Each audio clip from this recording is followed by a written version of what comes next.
When billionaire CEO Vivian Cole collapsed bleeding onto cold asphalt outside her downtown headquarters, exactly 47 people walked past her luxury sedan without stopping. Executives in $1,000 suits, security guards paid to protect. Not one soul paused until a grease-stained mechanic with $300 in his bank account and a 6-year-old daughter waiting at home made a choice that would shatter boardrooms, expose billion-dollar lies, and prove that sometimes the distance between life and death is measured not in ambulance response times, but in the courage of one ordinary man who simply refused to keep walking. If you're ready to discover how one moment of humanity changed everything, stay with me until the end. And when you do, hit that like button and drop a comment telling me what city you're watching from. I love seeing how far these stories travel. The morning Ethan Brooks inherited his father's garage, he also inherited $63,000 in debt, a rusted sign that read Brooks & Son Auto Repair, and the crushing certainty that he was about to fail the one person in his life who still believed in him. "Daddy, is this our new house?" 6-year-old Maya stood in the cramped office above the garage bay, her backpack still strapped to her shoulders, her eyes scanning the water-stained ceiling and the desk buried under 3 years of unopened mail. She'd asked the question with such innocent hope that Ethan felt something crack inside his chest. "Not a house, sweetheart," he managed, forcing brightness into his voice. "This is where Daddy's going to work. Where Grandpa used to work, remember?" Maya nodded slowly, her fingers tracing the edge of the old desk. His father's desk. The man who'd built this business from nothing, who'd taught Ethan everything about engines and integrity and showing up even when the world told you to quit. The man who died 6 months ago, leaving behind a legacy that Ethan was terrified he'd destroy. "I remember Grandpa," Maya said softly. "He smelled like oil and peppermints." Ethan's throat tightened. "Yeah, baby. He did." The truth was darker than he'd ever tell his daughter. His father had worked himself to death trying to save this place. 16-hour days, meals skipped, medical appointments ignored. The massive coronary that killed him had been years in the making, built from stress and sacrifice and the stubborn refusal to admit defeat. And now it was Ethan's turn to carry that weight. He moved to the window overlooking the street below. The garage sat on a corner lot in a neighborhood that was trying desperately to decide its future. Half the block was undergoing aggressive renovation, trendy coffee shops, boutique fitness studios, architectural firms with minimalist logos. The other half was still clinging to its working-class roots, bodegas, laundromats, family restaurants with faded awnings. Brooks & Son belonged to the old guard. The building was tired, the equipment outdated, the customer base dwindling as the neighborhood transformed around it. But it was all Ethan had. His father had made him promise, made him swear on Maya's life, that he wouldn't sell it to the developers who'd been circling for years. "Keep it in the family," his father had whispered from the hospital bed, his voice already fading. "Don't let them turn it into another soulless glass box. This neighborhood needs places like ours, real places, where real people can get honest work done." Ethan had promised. He'd held his dying father's hand and sworn he'd find a way. That was 6 months ago. Since then, he'd burned through his savings, maxed out 2 credit cards, and was now exactly 11 days away from missing his first mortgage payment. The bank had been clear. Miss one payment, and they'd begin foreclosure proceedings. His father's legacy would die with a rubber stamp and a legal notice. "Daddy?" Maya's voice pulled him back. "Are you sad?" He turned, finding those brown eyes, her mother's eyes, watching him with the unsettling perception that children sometimes possessed. Maya had been only 3 when Jessica left, too young to remember much beyond vague impressions, but she was old enough now to sense when her father was drowning.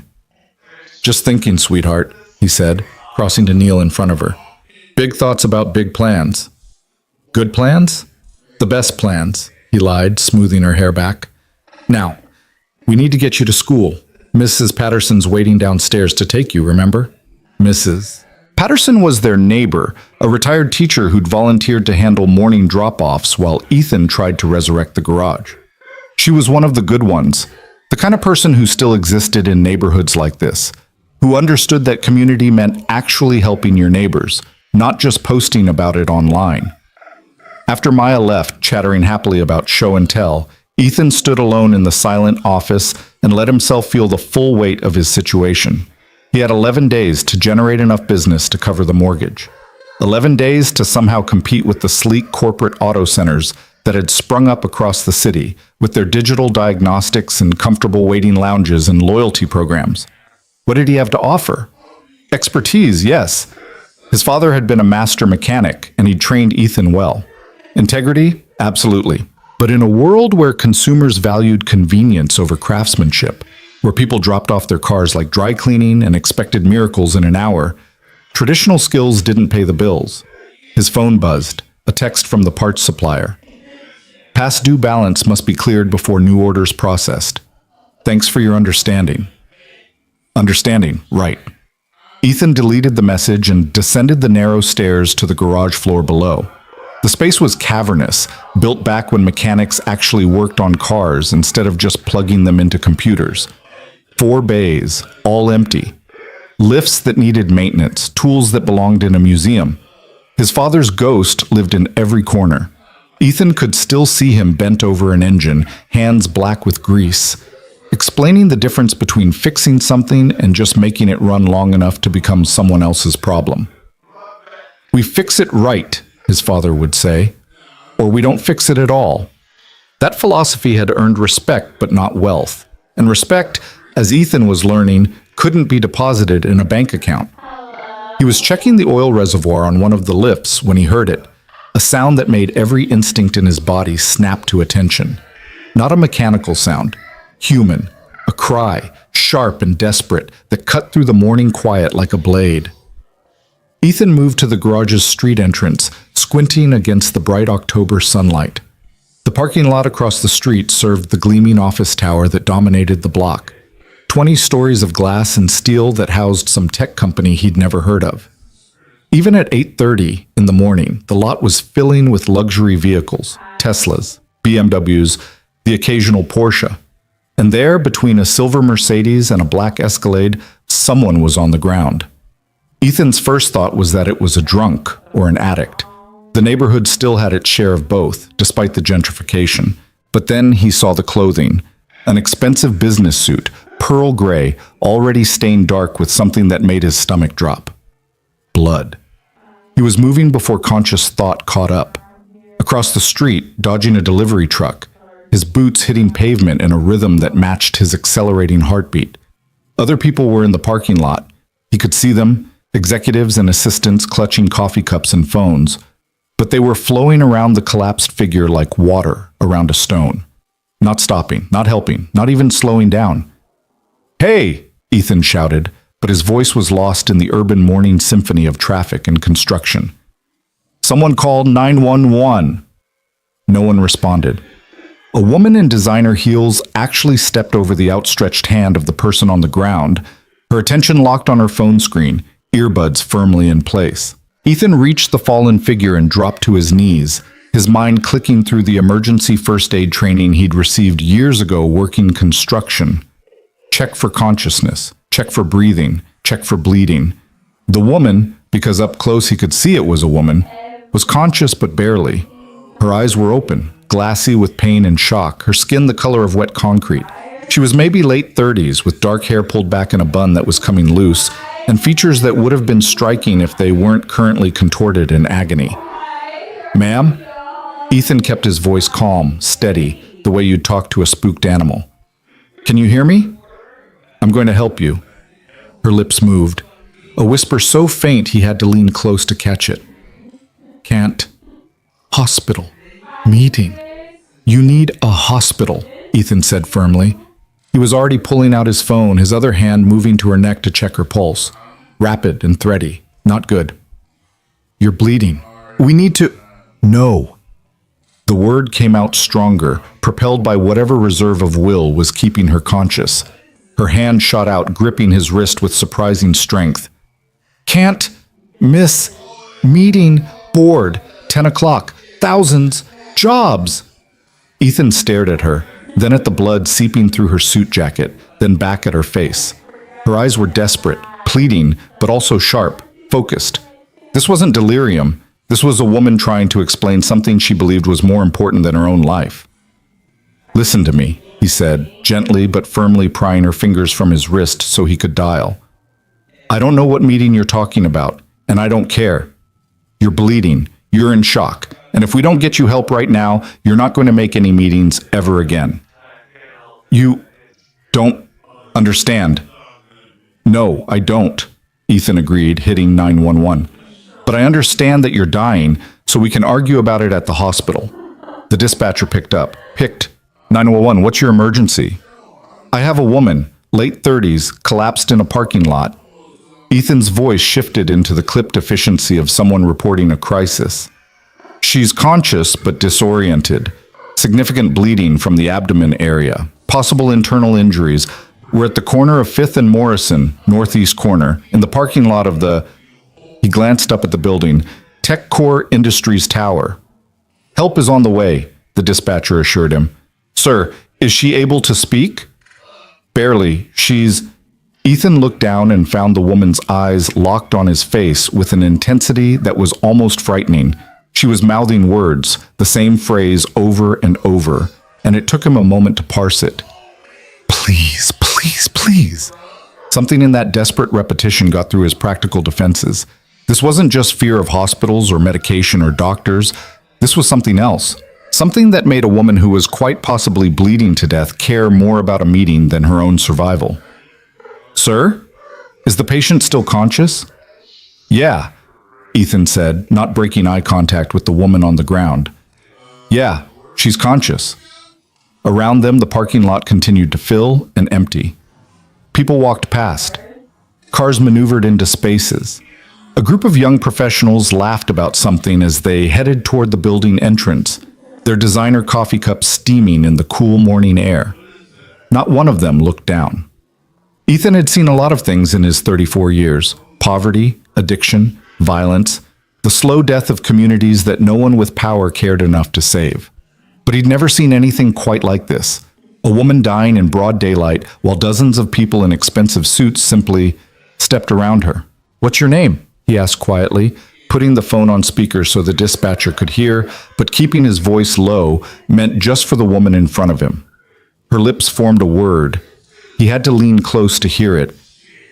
Vivian. Vivian, I'm Ethan. He was pressing his hand against her abdomen now, trying to slow the bleeding. His palm came away red.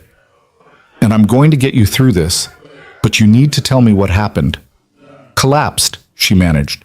Pain, sudden, this morning, was walking to car, then, how long ago?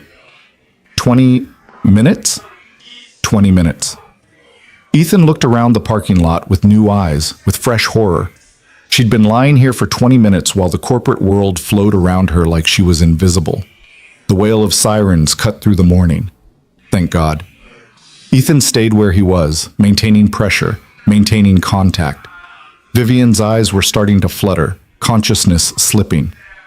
Stay with me, he commanded. Vivian, look at me. Stay with me. Her eyes opened again, focused with effort. Meeting, she whispered. 10 o'clock. Room 2015. Top floor. Please. The ambulance is almost here. They're going to take care of you. No, listen. She grabbed his hand again, her grip weak now but insistent. Board meeting. Merger vote. If I'm not there, if I don't delay, they'll vote, approve it. 1,500 people. Lose jobs. Everything. I built... The sirens were loud now, close. Ethan could see the ambulance turning into the parking lot, cutting between cars with professional efficiency. My company, Vivian continued, each word clearly costing her. My people. Please, someone needs to delay. Just delay. Until I can explain. Ma'am, I'm a mechanic, Ethan said helplessly. I fix cars. I don't know anything about boardrooms or mergers or please, that word again. But this time it wasn't just desperation. It was something else. Recognition, maybe. As if she'd looked at this grease-stained stranger and seen something that all those executives in their expensive suits couldn't or wouldn't provide. Someone who'd stop. The paramedics arrived in a rush of organized chaos, equipment, questions, swift hands moving Vivian onto a backboard. Ethan stepped back, giving them room, his shirt and hands covered in blood that wasn't his. "Sir, are you family?" one of the paramedics asked. "No, I found her." "Do you know her name?" "Vivian. She said her name is Vivian." They were loading her into the ambulance now, starting an IV, checking vitals, all the emergency protocols that might keep her alive long enough to reach surgery. One of the paramedics was already radioing ahead. "Female, approximately 38 years old, suspected ruptured appendix, showing signs of peritonitis, possible sepsis." Ethan stood frozen, those medical terms washing over him like a foreign language. But one thing he understood: ruptured appendix. That was bad. That was minutes from death bad. "Sir?" Another paramedic was addressing him. "We need to transport immediately. If you have any information about next of kin." "I don't know her," Ethan said again. I was across the street and I saw her and no one was stopping, so I." The paramedic's expression shifted. Something that might have been respect or sadness or just exhausted recognition of how the world worked. "You probably saved her life," he said quietly. "Another 10 minutes, and she wouldn't have made it." Another 10 minutes. Ethan thought about those 20 minutes before he'd heard her cry.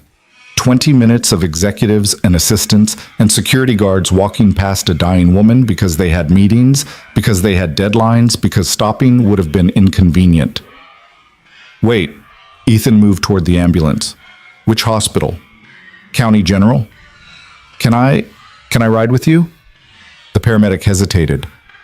"Are you family?" "No, but..." Ethan stopped. What was he doing? He had a garage to open, bills to pay, a daughter to pick up from school.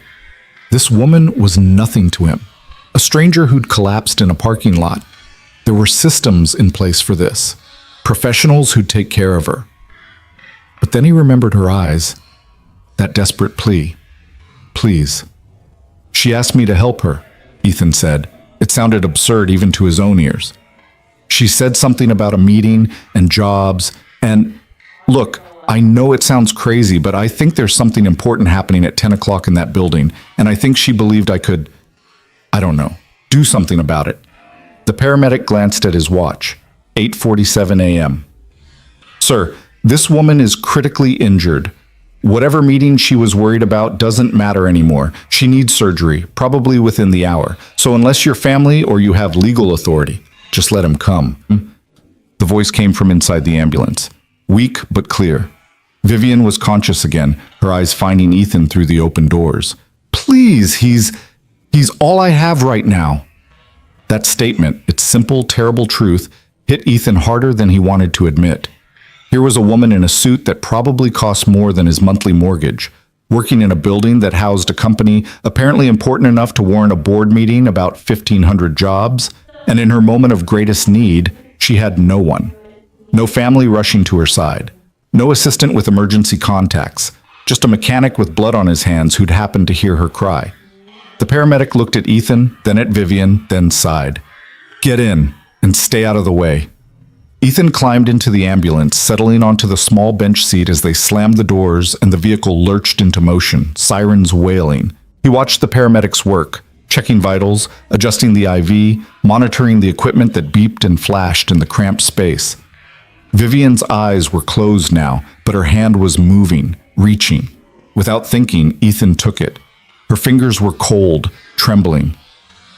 "You're going to be okay," he said, unsure if she could even hear him over the sirens and the equipment. "We're almost at the hospital. They're going to fix you up." Her eyes opened, focused on him with effort. "The meeting," she whispered. "Forget the meeting. You need to focus on..." "No." That surprising strength again. "You don't understand. Marcus Thorne. He's going to push the vote. Merger with Patterson Technologies. Sounds good. Stock price, shareholder value. But it's a trap. Layoffs. Offshore. Gut the workforce. Everything we built. Community programs, fair wages, local investment, all gone." She stopped, gasping. The paramedic leaned in, checking her pupils. "Ma'am, you need to stay calm. Let us do our job." But Vivian wasn't looking at the paramedic. She was looking at Ethan. 1,500 families, good people. They trust me. They believe I'll protect them. If I'm not there, if I can't delay the vote, give me time to present the alternative. What alternative? Ethan asked, drawn in despite himself. Growth plan. Sustainable. Preserve jobs. Preserve culture. I have the data. The projections. Just need time to show them. But Thorne, he's been waiting for this. Moment of weakness. He'll push it through before anyone realizes. She was fading again, the effort of speaking exhausting her limited reserves. But Ethan understood. He understood because he'd lived it.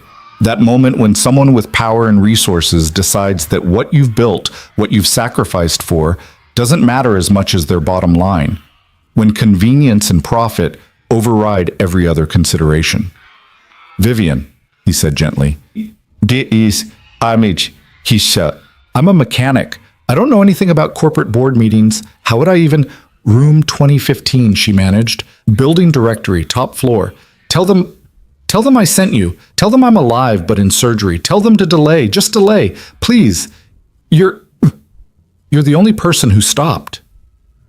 The ambulance was slowing. County General. Ethan could see the emergency room entrance through the window, the organized chaos of a big city hospital preparing to receive a critical patient. "We're here," the paramedic announced. "Ma'am, we're going to get you inside. You're going to be fine." The doors opened. A trauma team was waiting. Vivian was transferred to a gurney in a smooth, practiced motion. Someone was shouting medical terminology. Someone else was running alongside the gurney as they rushed her through the automatic doors. Ethan stood alone in the parking lot, blood on his clothes, a stranger's desperate request echoing in his ears. He checked his phone. 9:14 a.m. 46 minutes until a meeting he had no business attending, in a building he had no right to enter, to deliver a message that probably wouldn't make any difference anyway. He should go home, clean up, get back to the garage, focus on his own problems, his own crisis, his own daughter's future. He should walk away. But instead, Ethan Brooks thought about a woman lying on cold pavement for 20 minutes, while dozens of people stepped around her. He thought about his father, working himself to death trying to preserve something real in a neighborhood that was being swallowed by glass and steel, and people who thought convenience was more important than community. He thought about Maya asking if the garage was their new house, her voice full of hope and trust that her daddy would figure it out, would make it work, would keep them safe. And he thought about Vivian's eyes and that one word, please. "Damn it," Ethan muttered. He pulled out his phone and called Mrs. Patterson. "Hey, it's Ethan. Listen, something came up. Something unexpected. Any chance you could pick up Maya from school today?" "Of course, dear," Mrs. Patterson said without hesitation. "Is everything all right?" "Honestly, I have no idea." Ethan looked up at the hospital, then turned to face the city skyline. Somewhere in that forest of glass and steel was the Tech Core building. Room 2015. A board meeting that would decide the fate of 1,500 families. But I'm about to find out. He ended the call and started walking. Not toward his garage, not toward safety or sanity or anything resembling a smart decision. Toward a building where he had no business being, to deliver a message he barely understood, because a dying woman had looked at him and seen someone worth trusting. Because sometimes, Ethan was learning, the only thing worse than failing was not trying at all. The Tech Core Industries building rose 20 stories above 5th and Morrison, its glass facade reflecting the morning sun in ways that made it seem like it was made of light rather than steel and stone. Ethan had walked past it 100 times, had maybe even worked on cars belonging to people who worked inside, but he'd never actually entered it. Now, standing in the street looking up, he felt like a man preparing to storm a castle. He glanced down at himself. His work shirt was stained with Vivian's blood. His jeans were dirty from kneeling on pavement. His boots left faint oil marks on the sidewalk. He looked exactly like what he was, a a working man in a building designed for people who'd never touched a wrench in their lives. For a moment, just a moment, Ethan considered turning back. This was insane.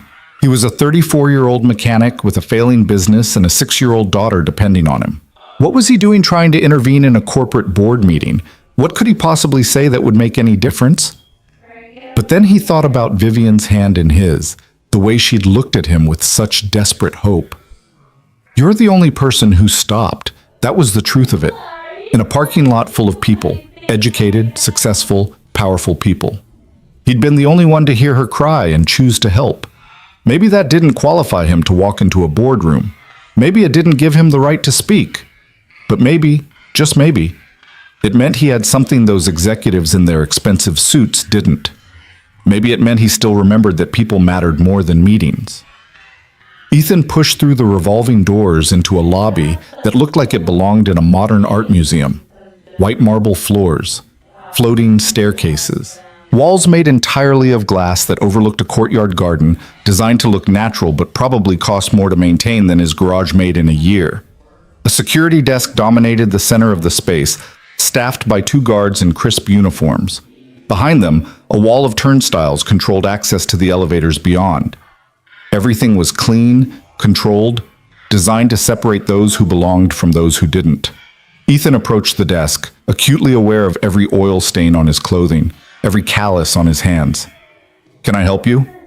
The guard, a young guy, maybe mid-20s, looked up from his computer screen with the polite but firm expression of someone trained to identify and remove problems. "Yeah," Ethan said, trying to sound more confident than he felt. "I need to get to room 2015, top floor." The guard's eyes flicked over Ethan's appearance, lingering on the bloodstains. "Do you have an appointment?" "Not exactly, but I have a message for the board meeting. It's urgent." "Sir, the executive floor is restricted access. If you don't have an appointment—" "Look," Ethan interrupted, leaning forward. "I know how this looks. I know I'm not exactly dressed for a corporate tower. But about 45 minutes ago, a woman collapsed in your parking lot. Ruptured appendix. She was bleeding out on the ground while dozens of your employees walked past her. I got her to a hospital, and before they took her into surgery, she asked me, specifically me, to come here and deliver a message to that board meeting." The guard's expression shifted slightly. "A woman collapsed?" "Yeah. Vivian. I don't know her last name, but she was wearing a gray business suit, and she seemed to think whatever's happening in that meeting at 10 o'clock was important enough to die for." Ethan straightened. "So, are you going to let me up there? Or are you going to be just another person who decided that following procedure was more important than doing the right thing?" For a long moment, the guard just stared at him.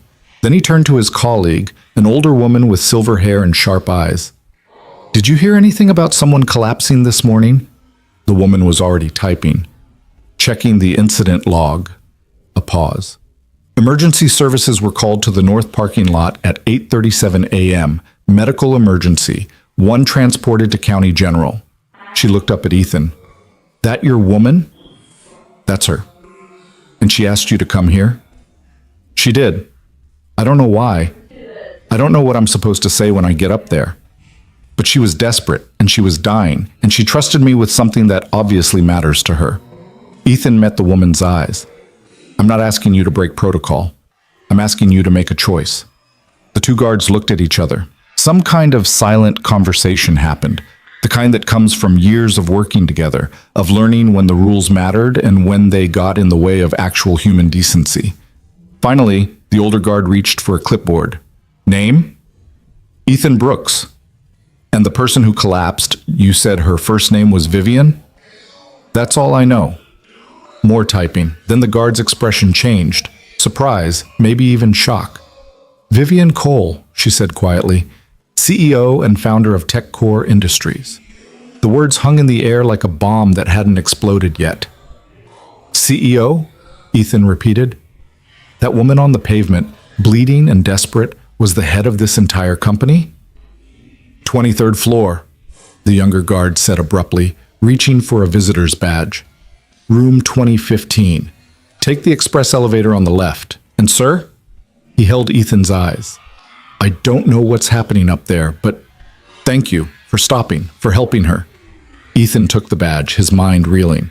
Vivian Cole, CEO. Which meant the board meeting wasn't just any meeting, it was her meeting, her company, her 1,500 employees.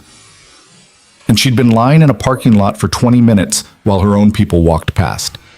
The elevator was glass-walled, offering a view of the city as it rose through the building's core. Ethan watched the streets fall away, the people shrinking to dots, the cars to toys. By the time he reached the 23rd floor, he felt like he'd ascended to another world entirely. The doors opened onto a reception area that screamed money and power. Original art on the walls, furniture that probably cost more than his truck.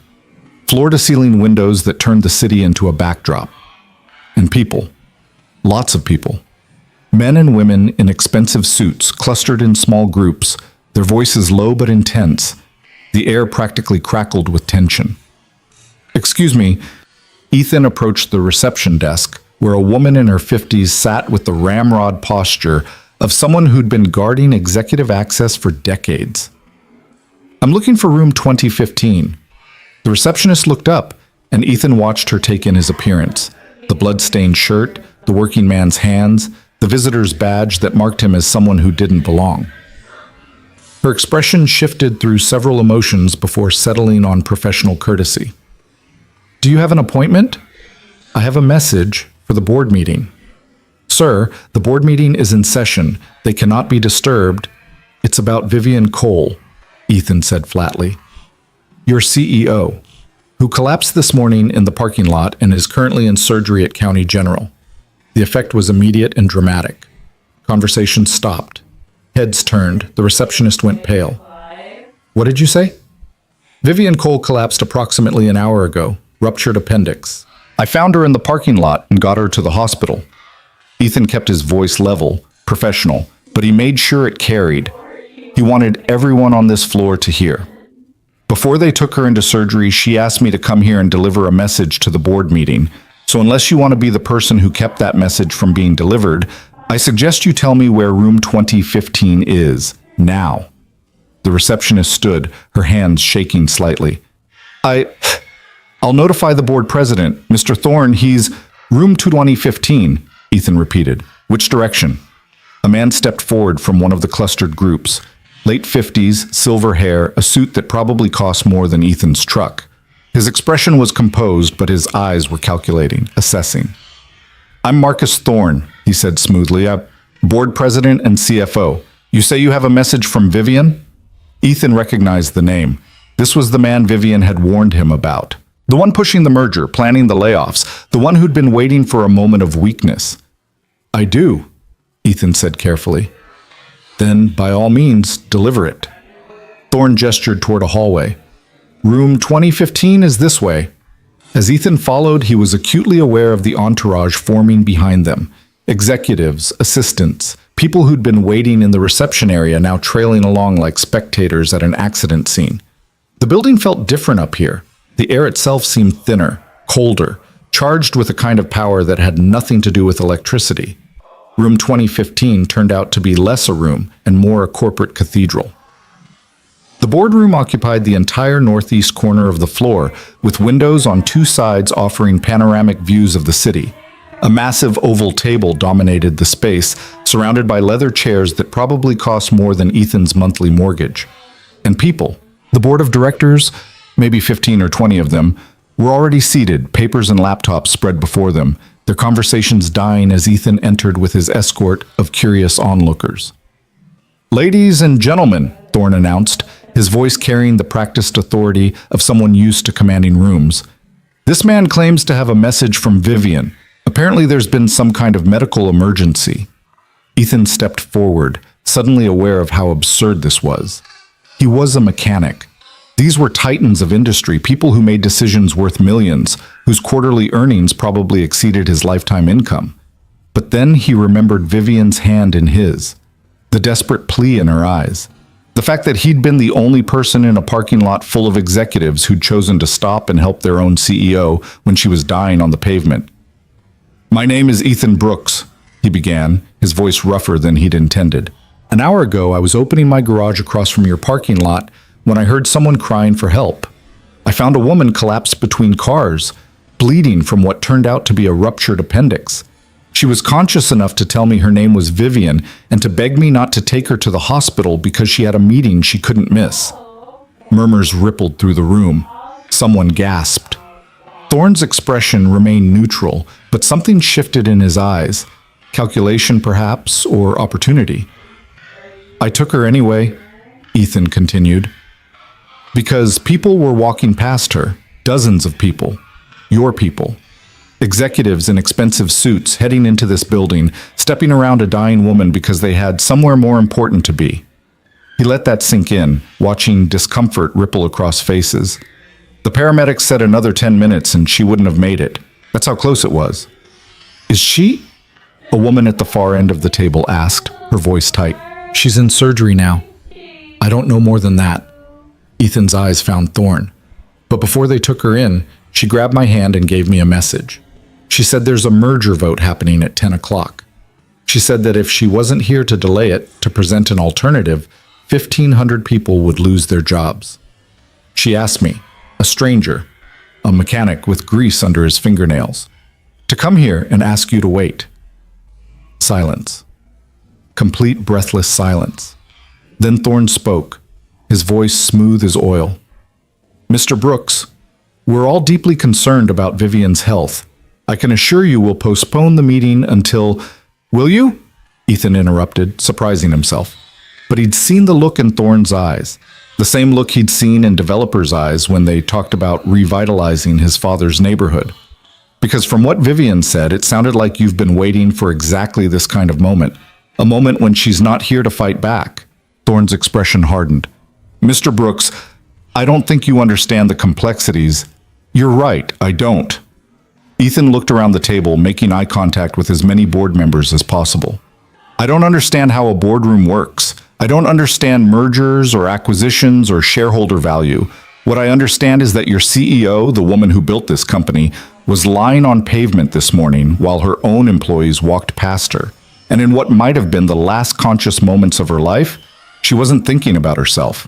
She was thinking about 1,500 families who trusted her to protect them. He moved to the windows, looking down at the city below.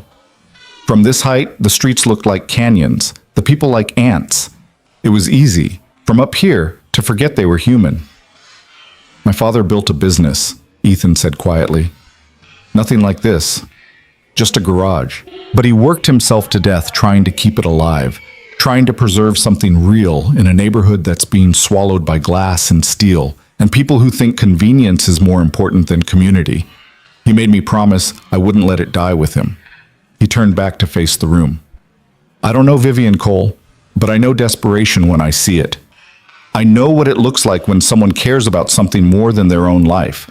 And I know that right now, she's on an operating table trusting that the board she built, the people she chose, will give her the chance to fight for what she believes is right. Ethan pulled out his phone, checked the time. 9:58 a.m. So here's her message. Wait. Just wait. Give her time to present her alternative. And if you vote while she's fighting for her life in surgery, just know that you're making the same choice those people in the parking lot made this morning. You're deciding that your schedule, your convenience, your agenda is more important than stopping to help. He set his visitor's badge on the table. That's all I came to say. The room erupted. Questions, arguments, people standing and talking over each other. Ethan caught fragments. Concerns about postponement, legal obligations, fiduciary duty, the market opening.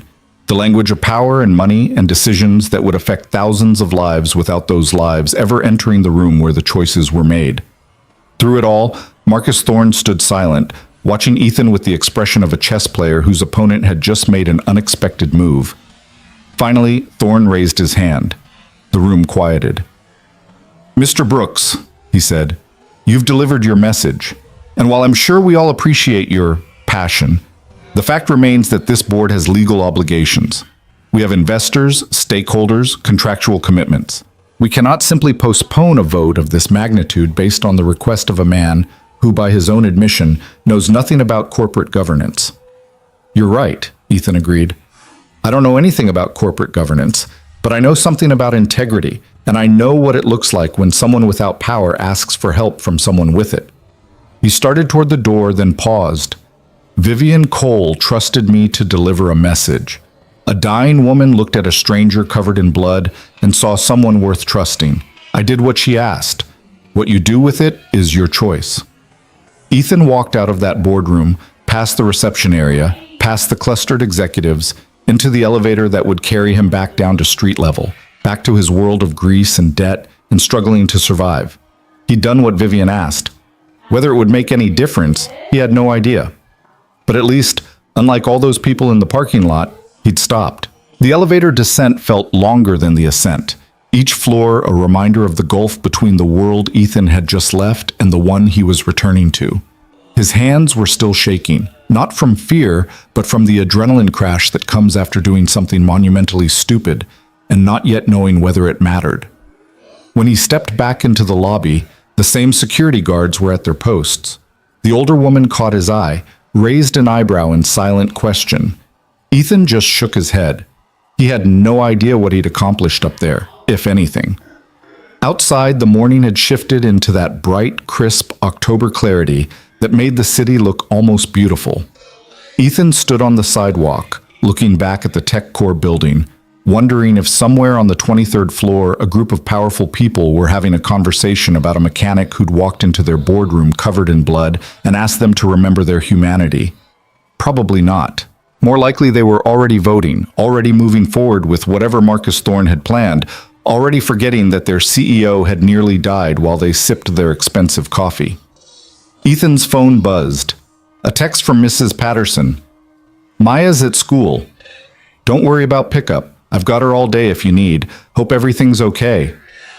Everything. What a word. Was everything okay? A woman he'd never met before today was in surgery. He'd just delivered a message to a corporate board that probably thought he was insane.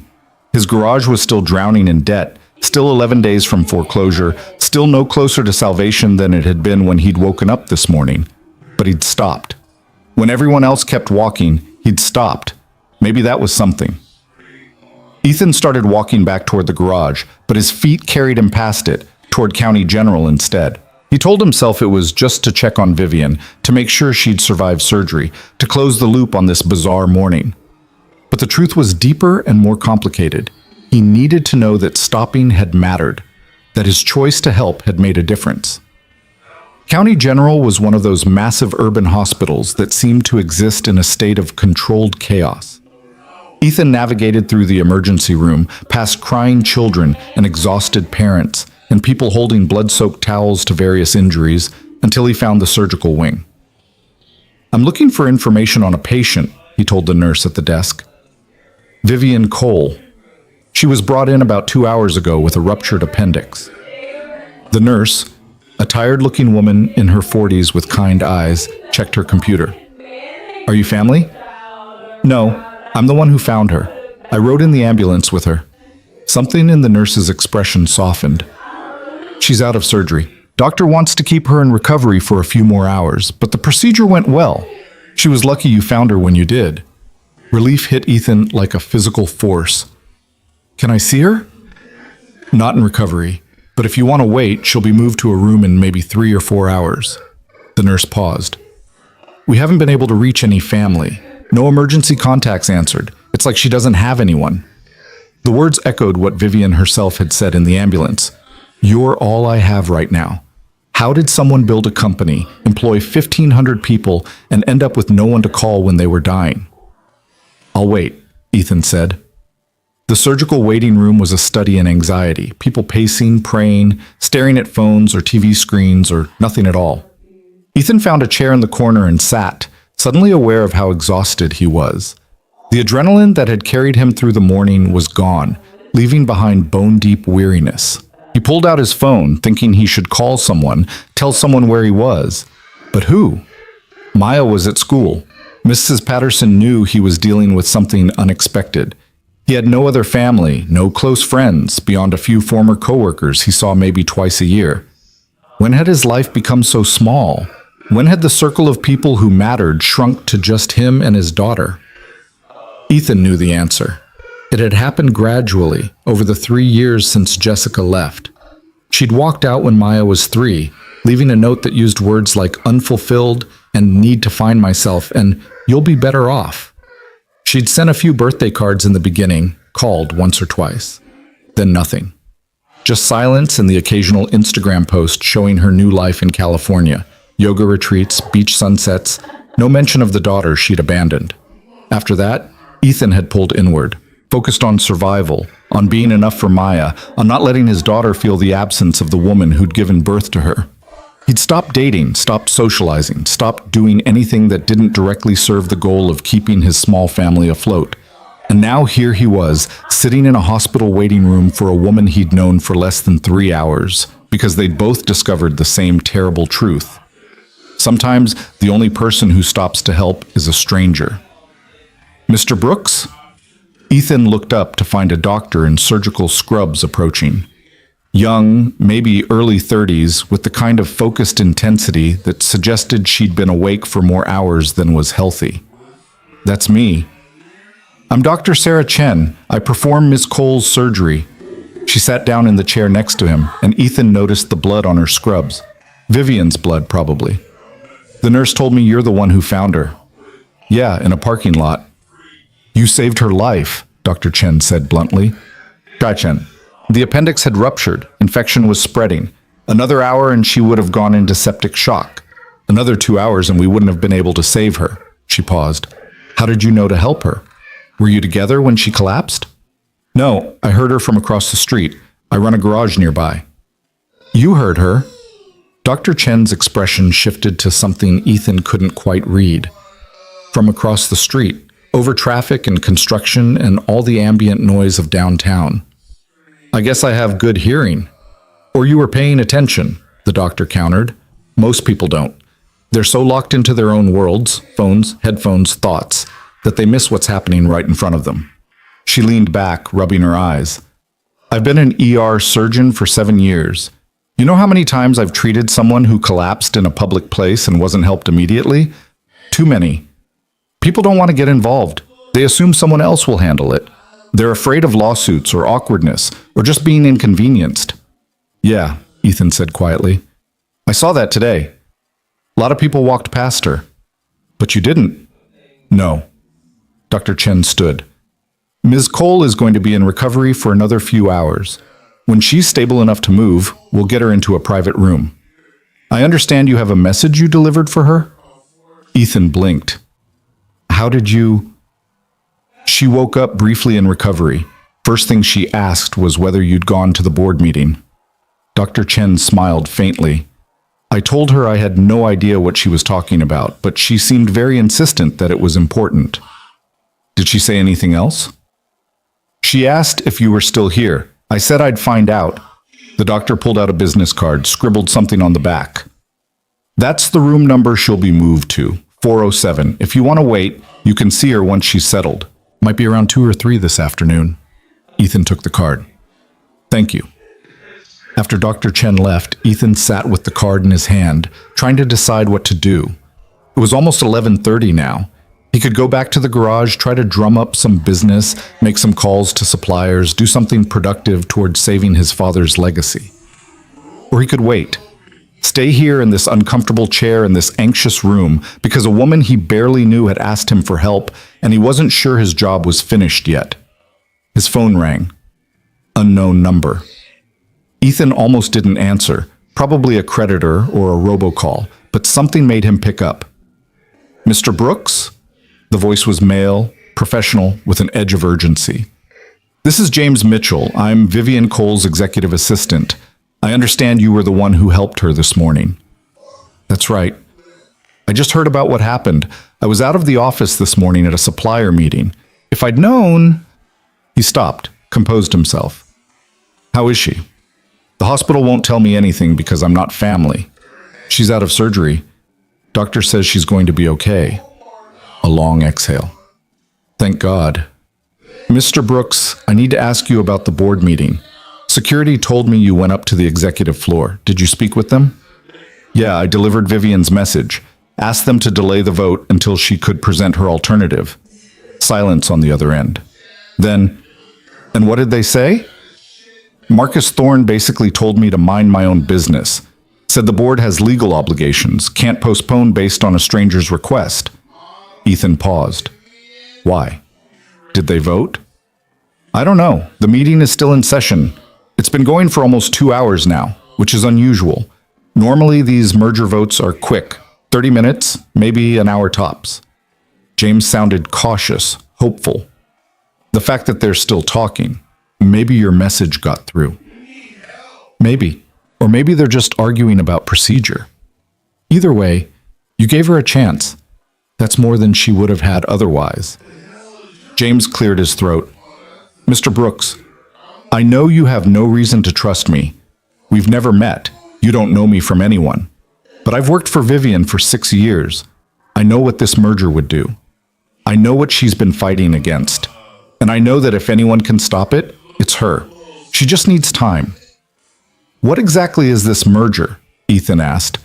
She mentioned layoffs and offshoring, but I don't really understand the details. Patterson Technologies wants to acquire TechCore. On paper, it looks good. Bigger market share, economies of scale, all the usual justifications. But Patterson has a history. Every company they acquire gets gutted. They keep the intellectual property, the brand name, maybe a handful of key executives. Everyone else gets a severance package and a polite letter thanking them for their service. James's voice grew harder. Vivian built TechCore from nothing. 12 years ago, it was just her and a laptop in a studio apartment. She bootstrapped it, grew it, always put people first. Fair wages, good benefits, profit sharing. She turned down bigger acquisition offers because she refused to sell out her employees. But 6 months ago, the board brought in Marcus Thorne as CFO. Old guard, Wall Street guy. He's been pushing this merger from day one. Let me guess, Ethan said. Thorne stands to make a fortune if the merger goes through. His compensation package includes significant stock options that vest upon acquisition. He walks away with about $40 million. The employees walk away with unemployment. $40 million. Ethan thought about his $63,000 in debt, about working 16-hour days just to keep a garage afloat, about people who measured their wealth in numbers so large they became abstract. Why doesn't Vivian just fire him? She can't, the board hired him. She's CEO, but she doesn't have controlling interest, only about 30% of the shares. To fire Thorne, she'd need board approval, and half the board members are his allies. James sighed. That's why today's vote is so critical. It's the tipping point. If the merger passes, it's over. If she can delay it, present her growth plan, prove that TechCore can be profitable without selling its soul, maybe she has a chance. Ethan looked around the waiting room at all these people hoping for good news, for second chances, for miracles that would let them keep the people they loved. What happens if the vote already happened? If they didn't wait? Then 1,500 people lose their jobs by Christmas, and everything Vivian built becomes just another acquisition on Patterson's portfolio. They talked for a few more minutes. James promised to let Ethan know if he heard anything about the vote. Ethan promised to call if Vivian's condition changed. When they hung up, Ethan felt the weight of the situation settling on his shoulders more heavily than before. This wasn't just about one woman in a parking lot. It was about 1,500 families. People who'd trusted Vivian Cole to protect them, to fight for them, to choose them over profit. People who probably had no idea their CEO had nearly died this morning while trying to save their livelihoods. People exactly like Ethan, trying to survive in a world that increasingly seemed designed to grind them down. His phone buzzed again. This time it was a text from Mrs. Patterson. Maya's having fun. We made cookies. Stay as long as you need. Ethan smiled despite everything. That was what community looked like. Real community. Not the curated social media version, not the networking events where everyone handed out business cards. Just people helping each other because it was right, because they were neighbors, because some things mattered more than convenience. He settled back into the uncomfortable chair, prepared to wait. His garage could survive a few more hours without him. The debt wasn't going anywhere, but Vivian Cole had trusted him with something important, and Ethan Brooks had learned from his father that you don't abandon people when they need you, even if those people are strangers, even if helping them doesn't solve your own problems, even if the only reward is knowing you did the right thing when it would have been easier to walk away. The hours crawled past. Ethan watched other families come and go, celebrations when surgeries went well, quiet tears when they didn't. He saw the full spectrum of human experience compressed into this one waiting room, hope and fear, relief and grief. The terrible uncertainty of loving someone whose life hangs in the balance. Around 1:30, his phone rang again. James. The vote happened, James said without preamble. 45 minutes ago. Ethan's stomach dropped. And? It didn't pass. The motion to approve the merger was defeated, 7-6. Ethan sat up straight. What?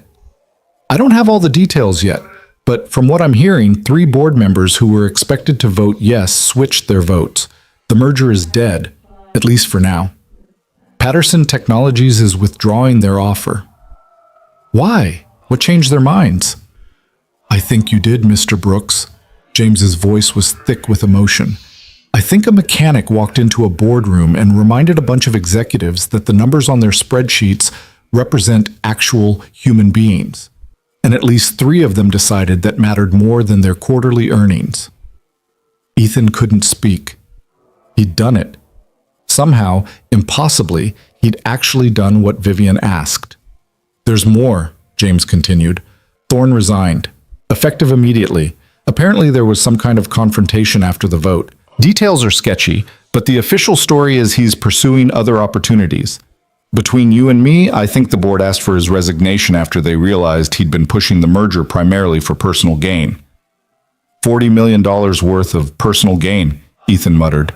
Exactly. When you put it in those terms, one man's payout versus 1,500 families' livelihoods, the choice becomes pretty clear. James paused.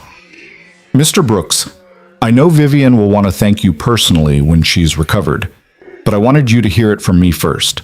You saved more than her life today. You saved everything she spent 12 years building.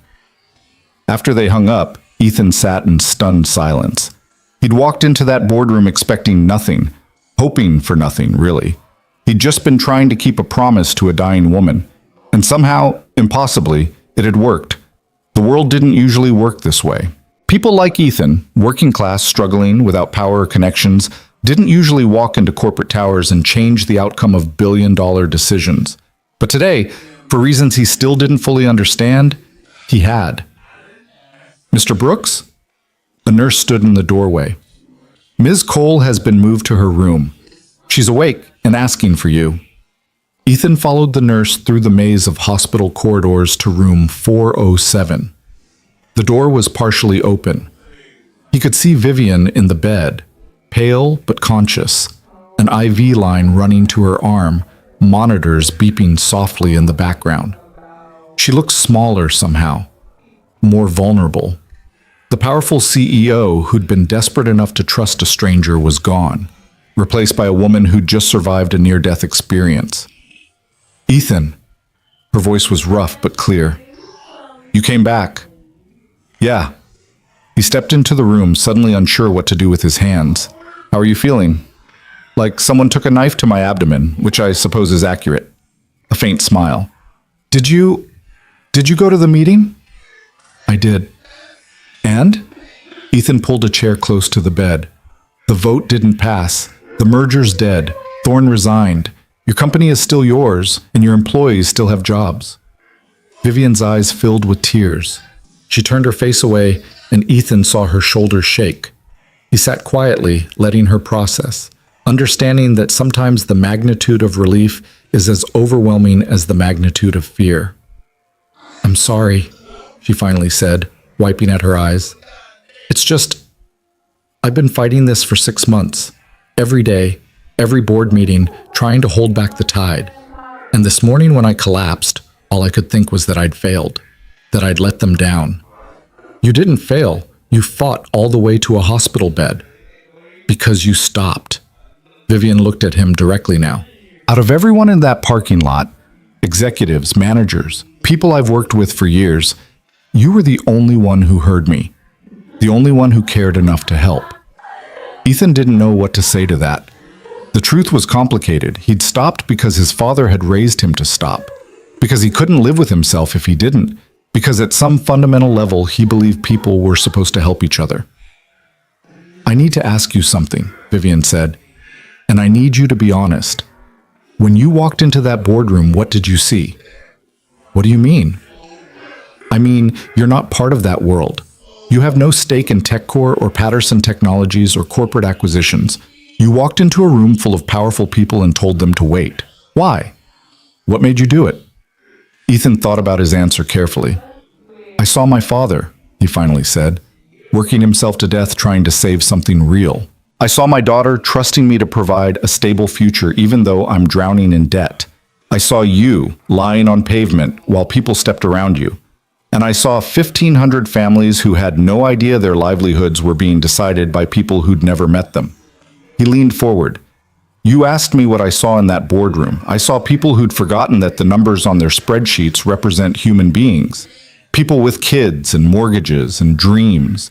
People who get up every morning and go to work because they believe their effort matters.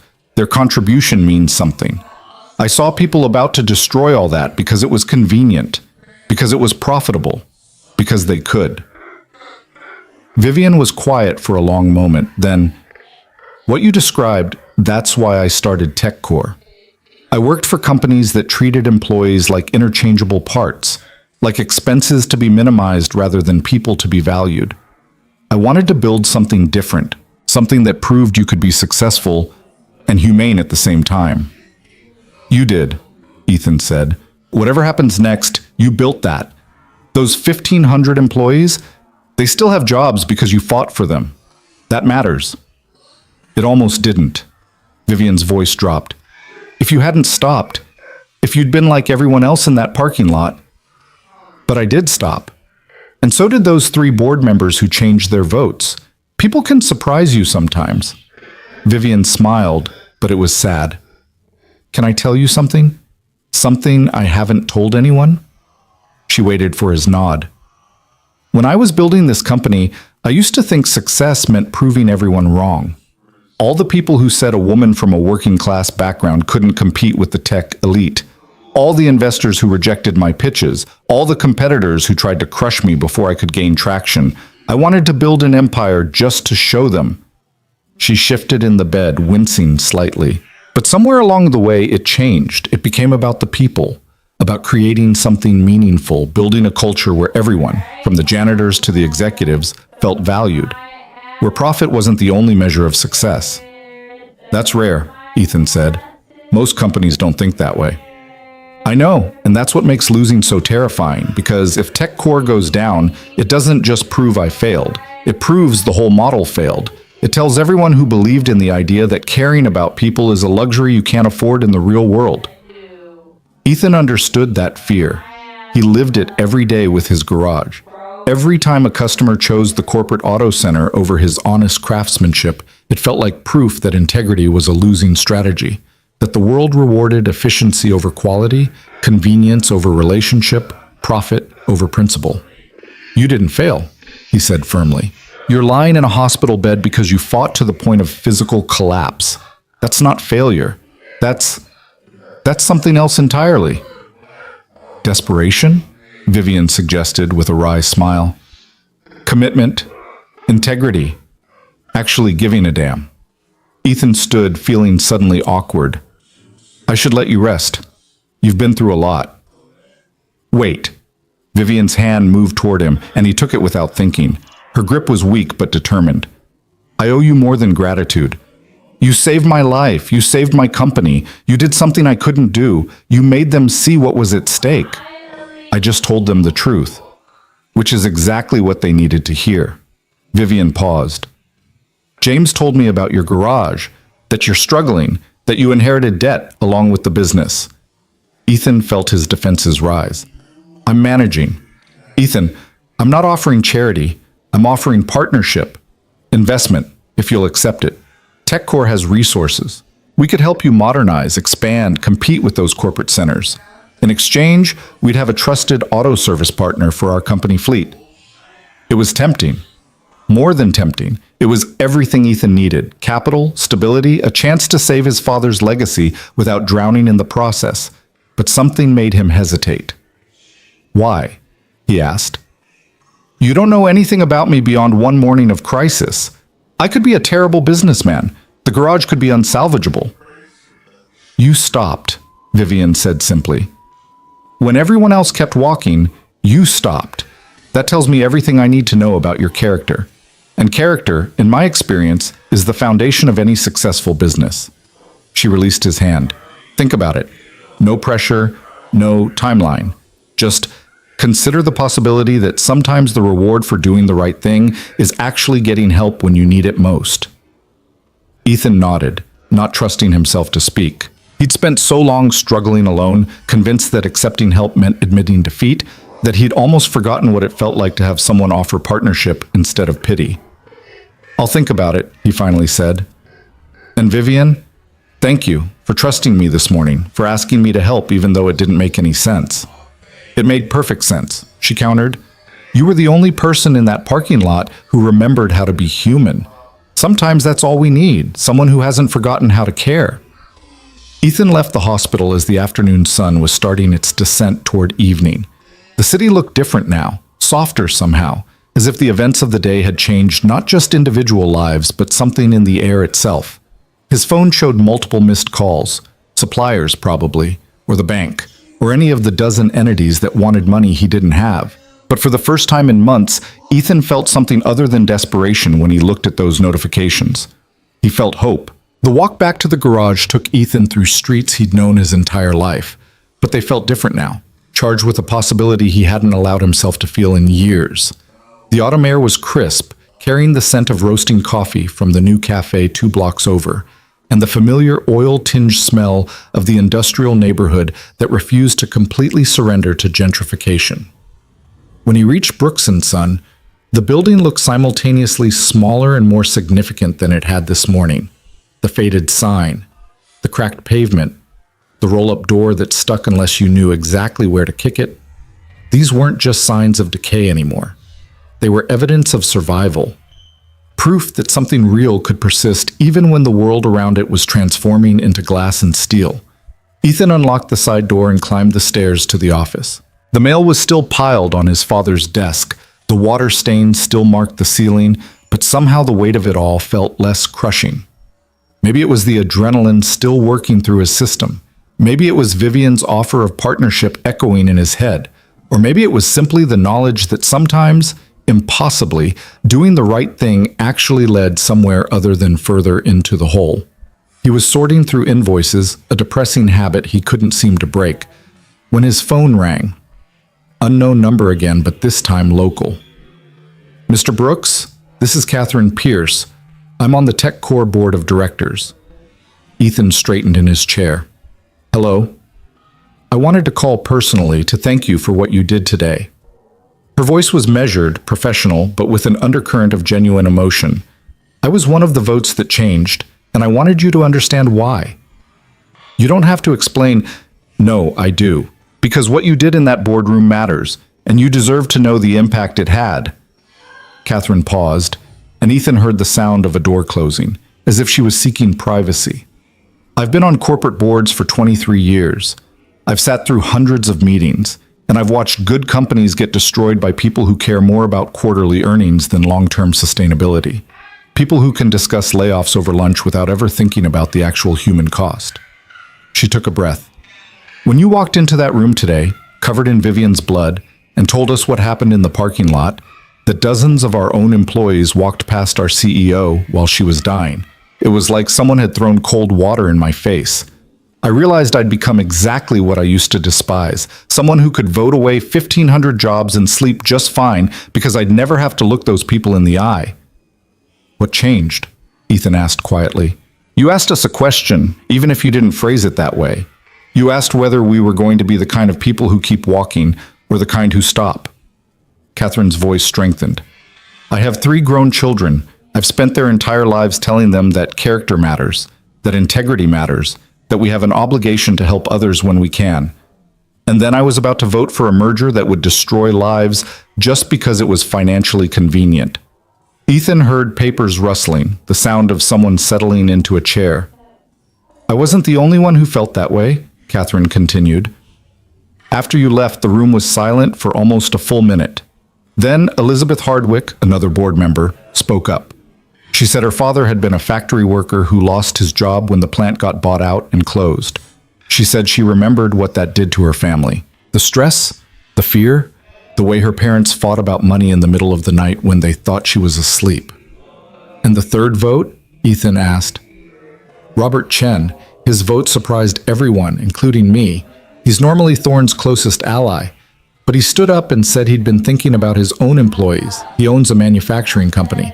And realized that if someone walked into his boardroom and asked him to choose between profit and people, he'd want to believe he'd choose people. And if he couldn't do that for TechCore's employees, he had no right to expect anyone to do it for his. Catherine laughed softly. Thorne was furious.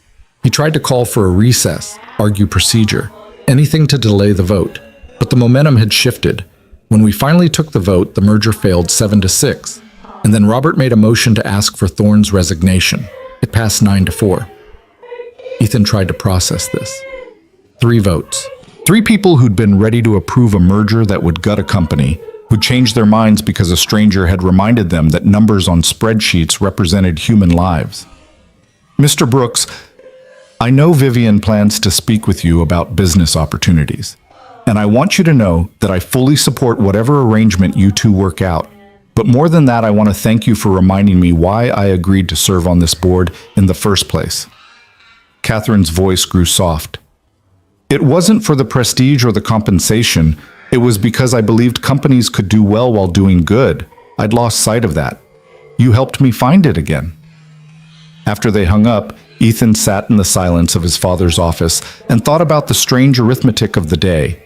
He'd saved 1 life, delivered 1 message, and somehow that had rippled outward to save 1,500 jobs. The math didn't make sense. 1 person shouldn't have that much impact, but apparently sometimes they did. His phone buzzed with a text from James Mitchell. Board meeting notes being distributed. Thought you might want to see this. A document attachment followed. Ethan opened it, scrolling through pages of corporate language until he found the relevant section. Motion to approve merger with Patterson Technologies. Defeated. Motion to request resignation of CFO Marcus Thorne. Approved. Special thanks noted for emergency intervention by private citizen Ethan Brooks, whose actions today exemplified the values TechCore strives to uphold. Special thanks. As if he'd delivered a keynote speech instead of stumbling through an impromptu plea while covered in blood. But the sentiment behind it was real, and that mattered more than the corporate language used to express it. Ethan's thoughts were interrupted by the sound of footsteps on the stairs. He tensed. The garage was closed. The door was locked. Who the hell was in his building? Hello, Mr. Brooks? A woman's voice, uncertain but determined. Ethan moved to the office door. Yeah? A young woman in her late 20s appeared at the top of the stairs, slightly out of breath. She wore TechCore employee badge clipped to her messenger bag. I'm sorry to just show up like this. I'm Rebecca Torres. I work in TechCore's data analytics department. How did you find you? James gave me the address. I hope that's okay. Rebecca moved closer, and Ethan could see she'd been crying. Her eyes were red, her makeup smudged. I needed to come here, to thank you in person. You don't have to thank me. You saved my job, Rebecca interrupted, her voice breaking. You saved all of our jobs. Do you understand what that means? Ethan shook his head, uncomfortable with the intensity of her gratitude. I'm a single mom, Rebecca continued. I have a 4-year-old daughter. When I got this job at TechCore 2 years ago, it was the first time in my life I felt like I could actually breathe. Good salary, great benefits, flexible hours so I can pick up my daughter from daycare. I was finally building something stable, you know? She wiped at her eyes. This morning I went into that board meeting not knowing if I'd still have a job by lunch. We all knew what the merger meant. We'd heard the stories about Patterson Technologies, how they acquire companies and then gut them. Keep the profitable parts, offshore everything else, lay off anyone who's not executive level. You were in the meeting? Ethan asked, confused. No, but we were all outside, in the hallways in our offices, clustered around phones, checking news feeds. Waiting. Rebecca's hands were shaking as she pulled out her phone, showing him a group text thread. Hundreds of messages, all from TechCore employees, all sent within the past few hours. Vote failed. We're safe. Merger's dead. Thorne's out. Some guy named Ethan Brooks saved us. Who is Ethan Brooks? Does anyone know how to find him? The messages went on, a wave of relief and gratitude from people Ethan had never met. We want to do something for you, Rebecca said. As employees, we've been talking all afternoon, collecting money, organizing a thank you. We know it's not enough. Nothing could be enough. But we wanted you to know that we see what you did, that it mattered to real people with real lives. You don't need to do that, Ethan said, overwhelmed. I didn't do it for recognition or payment. I did it because it was right. I know. That's why it matters even more. Rebecca looked around the office, taking in the stained ceiling, the piled mail, the general air of struggling survival. Is this your business? My father's business. I inherited it 6 months ago along with a lot of debt. What kind of business? Auto repair. Honest work, fair prices, quality service. All the things that apparently don't matter anymore when you're competing with corporate chains. Rebecca was quiet for a moment, then pulled out her phone again. How many TechCore employees do you think there are? You said 1,500. 1,543 to be exact. And every single one of us has a car, or knows someone who does. She started typing. What if we brought our business here? What if TechCore employees made Brooks & Son their primary auto service? Would that help? Ethan stared at her. You can't organize 1,500 people to... Watch me! Rebecca was already composing a message. We have internal communication channels, email lists, a company-wide chat platform. By tomorrow morning, every TechCore employee will know about this garage and what you did for us. And I'm willing to bet a lot of them will want to support the person who saved their livelihoods. That's not necessary. It's absolutely necessary, Rebecca countered. You reminded a corporate board that we're not just numbers on a spreadsheet. Now let us remind you that gratitude isn't just words, it's action. She hit send on her message, then looked up at him with fierce determination. You gave us hope this morning. Let us give some back. After Rebecca left, Ethan sat alone in the office as the afternoon light faded toward evening. He thought about his father, who'd worked in this building for 37 years, who'd believed that honest work and fair dealing would be enough, who died believing he'd failed because the neighborhood was changing and the business was dying and his son was inheriting a sinking ship. What would his father think about today? About a mechanic walking into a corporate boardroom and accidentally starting a chain reaction that might save both a company and a garage? About employees organizing to support the business of someone who'd never expected anything in return? Ethan pulled out his phone and called Mrs. Patterson. Is Maya okay? Were his first words. She's wonderful. We're making dinner now, spaghetti, her favorite. Mrs. Patterson's warm voice felt like coming home. How are you, dear? You sounded shaken this morning. I don't even know how to describe today. Ethan leaned back in his father's chair. Can I pick her up in about an hour? I need to talk to someone about all this, and she's the only person who won't think I've lost my mind. Mrs. Patterson laughed. Children are excellent for that. They accept miracles as ordinary, and the ordinary as miraculous. Come whenever you're ready. Ethan spent the next hour doing something he hadn't done in months. He cleaned the office. Not just shuffling papers, but actually organizing. He sorted the mail into piles: urgent, important, can wait, trash. He wiped down his father's desk. He fixed the broken blind on the window that overlooked the street. Small tasks, but each one felt like an act of reclamation. By the time he locked up and headed to Mrs. Patterson's house 3 blocks away, the garage looked different. Still old, still struggling, but somehow more dignified, ready for whatever came next. Maya answered the door, her face lighting up the way it always did when she saw him. Daddy, Mrs. Patterson let me stir the sauce. Did she? Ethan scooped his daughter into his arms, breathing in the scent of her shampoo and the tomato sauce that had somehow gotten in her hair. Were you good today? So good, I told my class about Grandpa's garage, and my teacher said it sounded important. It is important, sweetheart. Ethan set her down, thanking Mrs. Patterson for the millionth time. Come on, let's get you home and cleaned up. They walked hand in hand through the neighborhood as Maya chattered about her day, show and tell, recess, the new reading book her teacher had given her. Normal things, beautiful things, the rhythm of childhood that somehow continued no matter what chaos swirled in the adult world. When they reached their small apartment above a convenience store, Ethan made grilled cheese sandwiches while Maya sat at the kitchen table drawing pictures of cars. It was their evening routine, the sacred hour before bedtime when the world narrowed to just the two of them. "Daddy?" Maya looked up from her drawing. "Are we going to be okay?" The question hit him harder than it should have.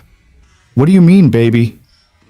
"I heard you talking on the phone last week about money and the garage. You sounded scared." Ethan set down the spatula and knelt beside her chair. He'd tried so hard to shield her from his stress, to keep the adult worries separate from her childhood. But children were perceptive. They heard the things you didn't say, felt the fears you tried to hide. "I was scared," he admitted. "The garage is struggling. Grandpa left me something wonderful, but he also left some problems I'm trying to fix. And sometimes I worry that I'm not strong enough or smart enough to do it right." Maya reached out and touched his face. "But you're the strongest daddy in the whole world." "I don't feel strong, sweetheart. Most days I feel like I'm barely holding on." "That's what strength is," Maya said with the simple wisdom of children who haven't yet learned to doubt themselves. "Mrs. Patterson told me. She said being strong doesn't mean you're not scared. It means you keep going even when you are."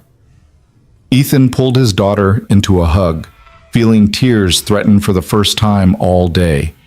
Through everything, the emergency, the boardroom, the hospital, the gratitude of strangers, he'd held himself together. But here, in his tiny kitchen, with his 6-year-old daughter defining courage for him, he felt something crack open inside his chest. "You're right," he whispered into her hair. "And you know what? Today something happened. Something that might help us. I met someone who needs help, and I helped them, and now they want to help us back." "Like friends?" "Yeah, baby, like friends."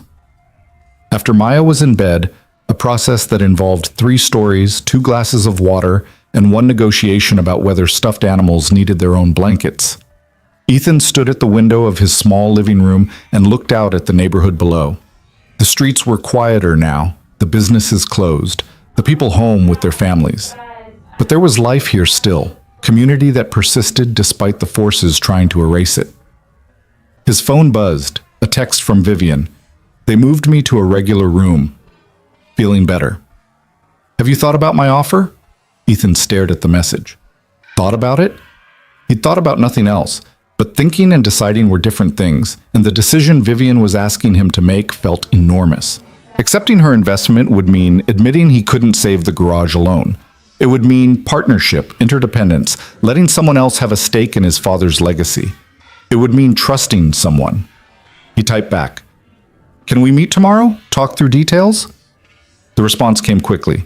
"Absolutely. Come to the hospital around 10. I'll have James bring coffee and pastries. We'll make it a proper business meeting."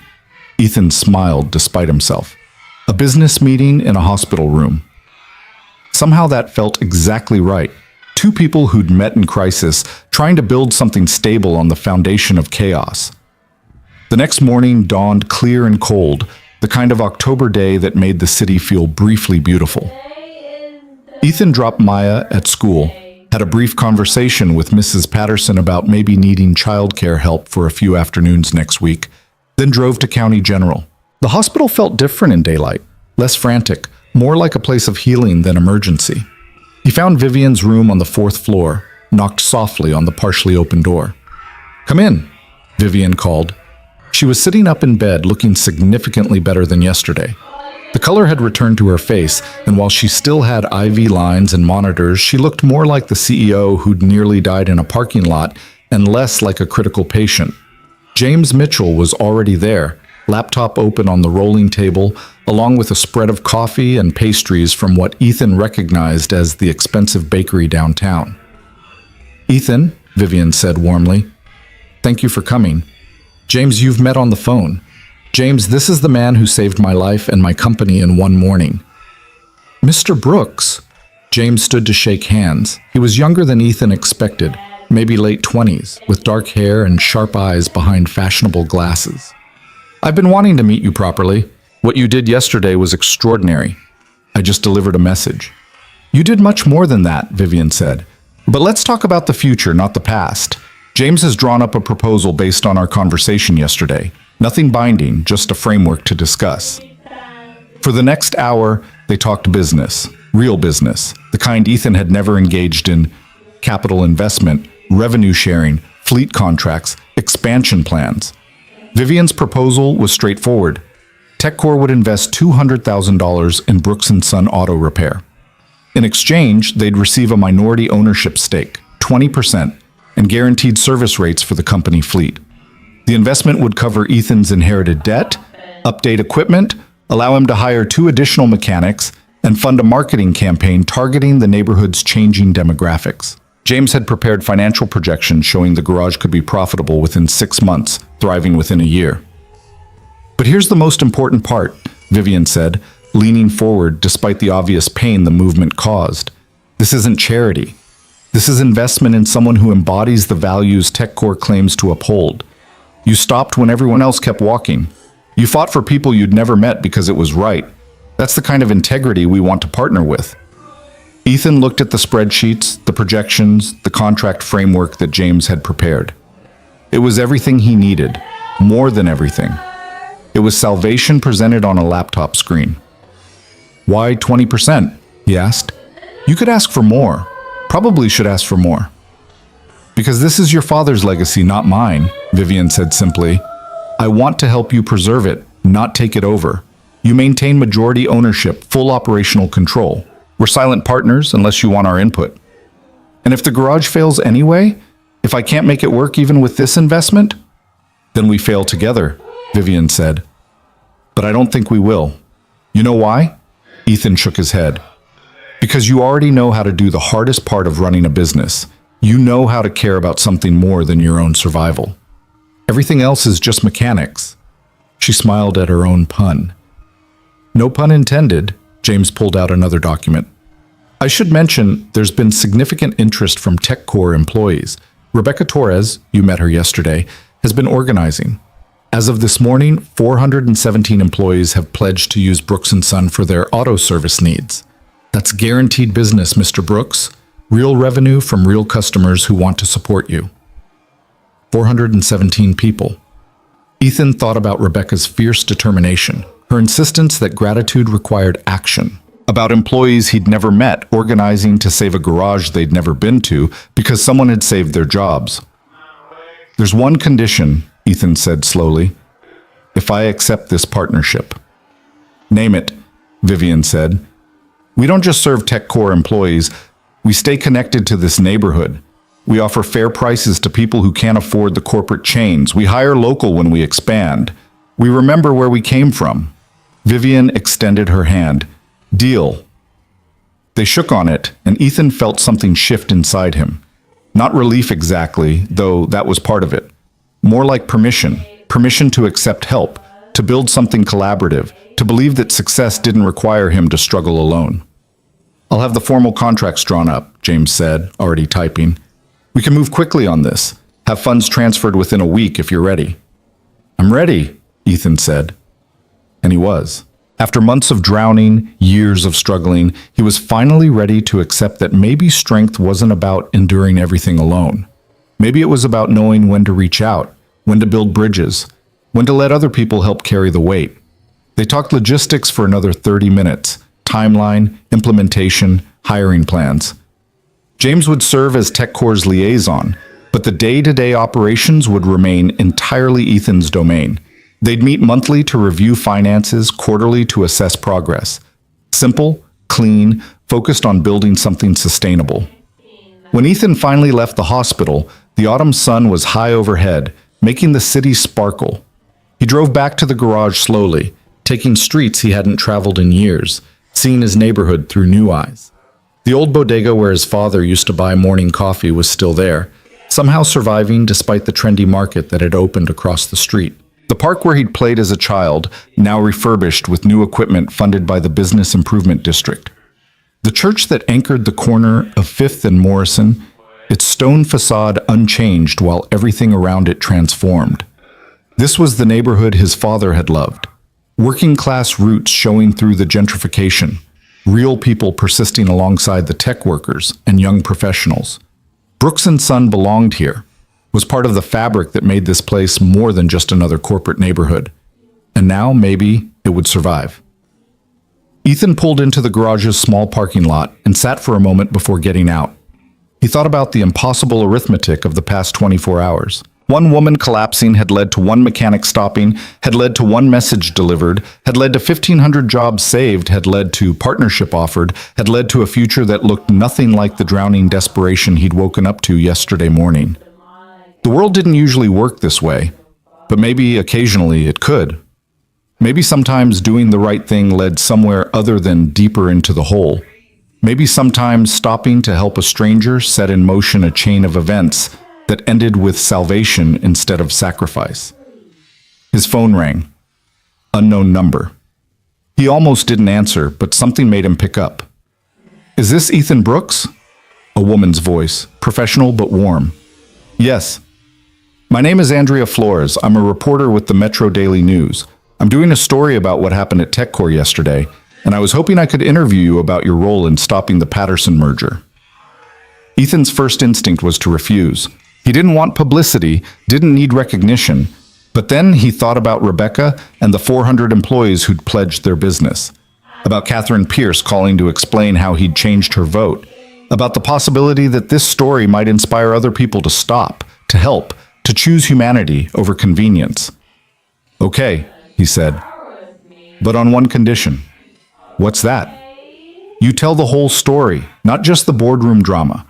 Tell them about the parking lot, about the people who walked past, about what it means when we stop seeing each other as human beings and start seeing each other as obstacles or inconveniences." Andrea was quiet for a moment. Then, "Mr. Brooks, I think we're going to get along just fine. When can we meet?" They met 2 days later at a coffee shop, equidistant between the garage and the newspaper office. Andrea Flores turned out to be in her early 40s with salt and pepper hair pulled back in a practical ponytail and eyes that suggested she'd seen enough of humanity's failures to appreciate its occasional triumphs. "Thank you for agreeing to this," she said, pulling out a recorder after they'd settled into a corner booth. "Most people don't want the attention after something like this." "I don't want attention," Ethan clarified, "but I want the story told right. There are 1,500 people who still have jobs because 3 board members remembered they were human beings. That matters more than whatever I did." Andrea smiled. "See, that right there is why this story needs to be told. In a world where everyone's fighting for credit, you're trying to give it away." She clicked the recorder on. "Start from the beginning. What were you doing that morning when you heard Vivian Cole collapse?" Ethan walked her through it. The sound that made him look up. The parking lot full of people who didn't stop. The desperate woman bleeding on pavement who cared more about a meeting than her own survival. Andrea listened without interrupting, occasionally making notes, her expression shifting from professional interest to visible emotion as the story unfolded. 20 minutes, she said when he finished describing the parking lot scene. She was there for 20 minutes while employees walked past? At least, maybe longer. Ethan wrapped his hands around his coffee cup. I keep thinking about that. All those people in expensive suits, heading to important jobs, probably good people in their regular lives. But in that moment, they chose convenience over compassion. Why do you think that is? Ethan considered the question. I think we've built a world that rewards efficiency over empathy.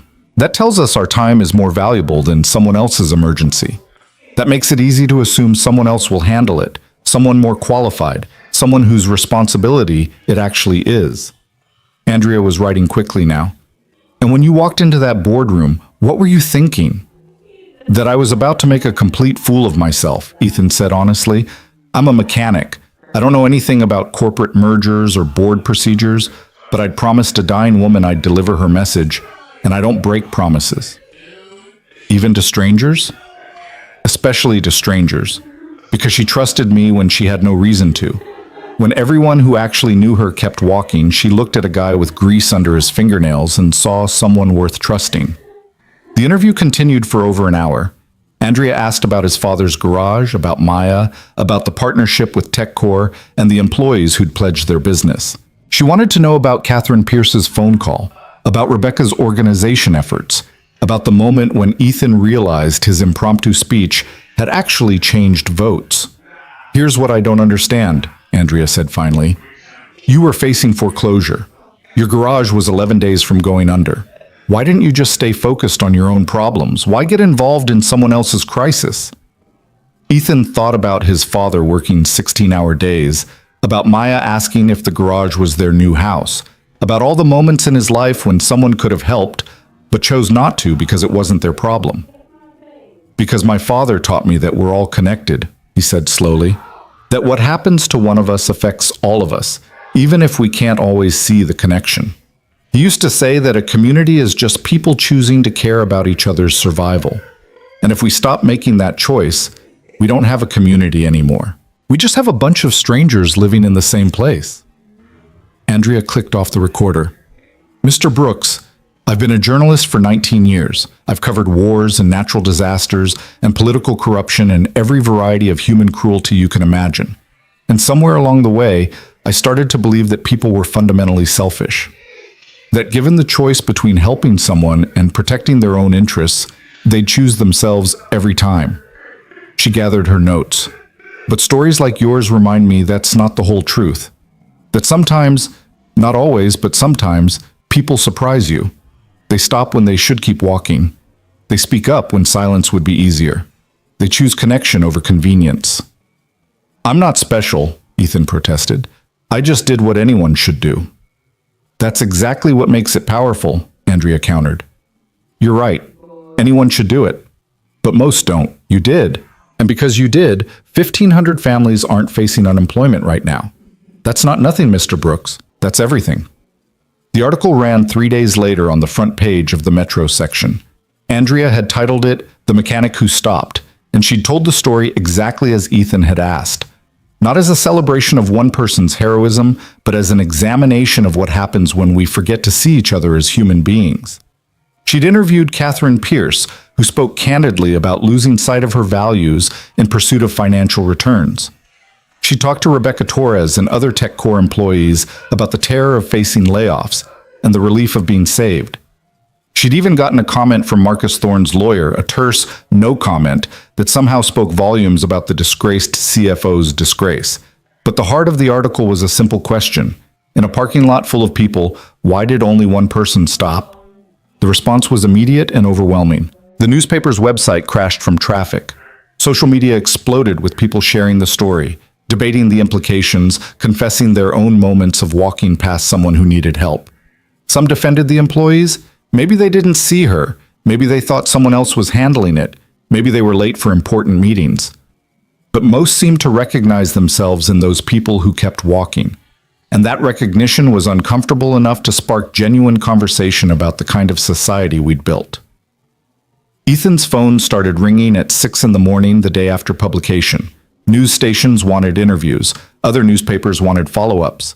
Someone from a national morning show called to ask if he'd be willing to fly to New York for a segment.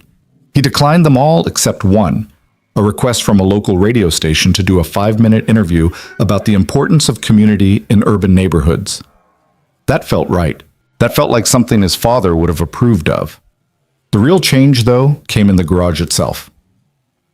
Starting the day after the article ran, customers began appearing. Some were TechCore employees making good on their pledge, but others were neighbors, people who'd driven past Brooks & Son for years without stopping, people who read the article and decided they wanted to support a business that represented something more than just cheap oil changes. By the end of the first week, Ethan had to turn away customers. The garage simply couldn't handle the volume. He called James Mitchell in a panic. "This is a good problem," James assured him. "This is exactly what we hoped would happen. Time to accelerate the expansion plan." Within 2 weeks, TechCore's investment had been finalized and transferred. Ethan paid off the inherited debt in one cathartic transaction that felt like setting down a weight he'd been carrying for months. Then came the hard part: growth. He hired 2 mechanics first. Marco Santos, a 50-year-old master mechanic who'd been laid off when the corporate chain he worked for automated half their bays. And Jennifer Wu, a recent technical school graduate who'd applied to 17 positions before Ethan called her back. "Why me?" Jennifer asked during the interview. She was 23, brilliant with diagnostic computers, and visibly shocked that anyone wanted to hire her. "Because you know things I don't," Ethan said honestly. Modern cars are computers on wheels. I can rebuild a carburetor in my sleep, but these new electric systems, I need someone who grew up with that technology. Most shops won't hire women, Jennifer said quietly. They tell me I'm not strong enough, or I won't fit the culture, or customers won't trust me. Most shops are run by idiots, Ethan replied. Can you do the work? Better than most guys twice my age. Then you're hired. Fair wage, full benefits, and I don't care if customers trust you at first. They will once they see you work. Marco started the following Monday. Jennifer, 2 days after that. Together, the three of them began transforming Brooks & Son from a struggling one-man operation into something that looked increasingly like a real business. They updated equipment, new diagnostic computers, a modernized hydraulic lift system, an air filtration system that made the garage bay actually breathable. They repainted the exterior, keeping the vintage Brooks & Son sign, but adding clean lines and professional lighting. They created a small waiting area with comfortable chairs and decent coffee, nothing fancy but respectable. And they maintained the principle that had defined the garage from the beginning: honest work, fair prices, treating customers like human beings instead of revenue streams. The TechCore employees came in steady waves, just as Rebecca had promised. But they brought friends, family members, neighbors. Word spread through the channels of actual human connection. Not algorithms or advertising, but people telling other people about a garage where the mechanics explained what was actually wrong instead of inventing problems, where the estimates were honest, where they remembered your name. 6 weeks after the partnership was finalized, Ethan found himself standing in a garage that was fully booked 2 weeks out, employing 3 people including himself, and, for the first time in 6 months, actually profitable. He was reviewing the month's financials when his phone rang. Vivian. How are you feeling? Ethan asked. She'd been released from the hospital 3 weeks ago and was supposedly working half days from home. Restless and annoyed that my body won't cooperate with my brain, Vivian said. But healing. The doctors say another month before I'm cleared for full days. How's the garage? Busy. Really busy. I might need to hire a 4th person soon. That's what I wanted to talk to you about. Vivian's voice shifted to business mode. I've been watching the numbers. You're exceeding our projections significantly, which is wonderful, but it also means you're going to hit a capacity wall soon if we don't expand the physical space. I've been thinking about that, Ethan admitted.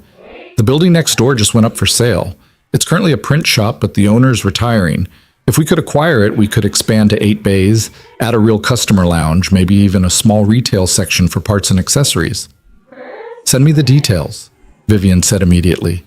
Let's run the numbers. If it makes sense, TechCore might be willing to finance the acquisition as part of our existing partnership. Vivian, you've already done so much. This is business, Ethan. Good business. You're proving that companies can be profitable and humane at the same time.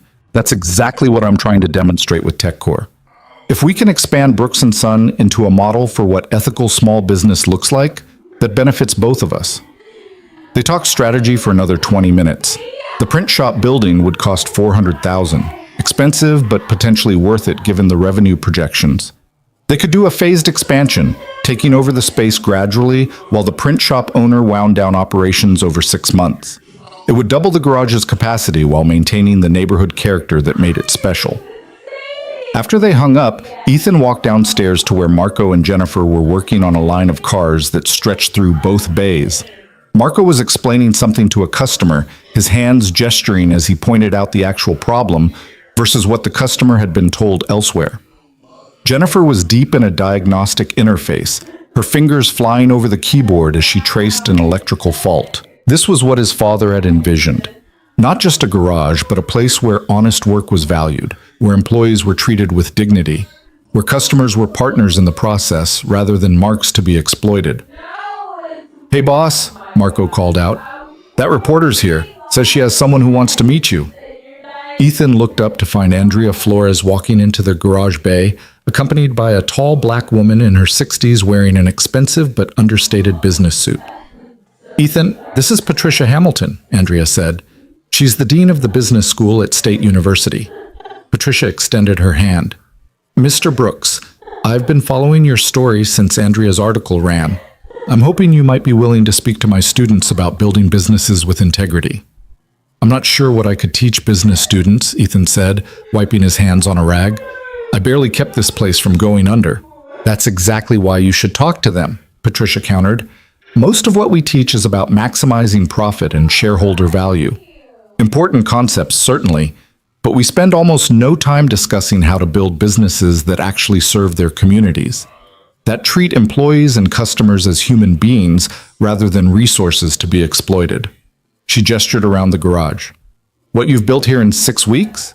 The partnership with TechCore, the employee culture, the customer loyalty, this is a case study in sustainable business practices. My students need to see that success doesn't require sacrificing your values. I'll do it on one condition, Ethan said. Patricia raised an eyebrow. Another condition? Bring the students here, to the garage. Let them see what a real working business looks like, not just hear about it in a classroom. Let them meet Marco and Jennifer, hear how we make decisions, understand that the numbers on a spreadsheet represent actual people's lives. Patricia smiled broadly. Mr. Brooks, I think that's an excellent idea. When can we schedule it? They settled on a date 3 weeks out. Patricia would bring 20 students from her ethics and entrepreneurship seminar.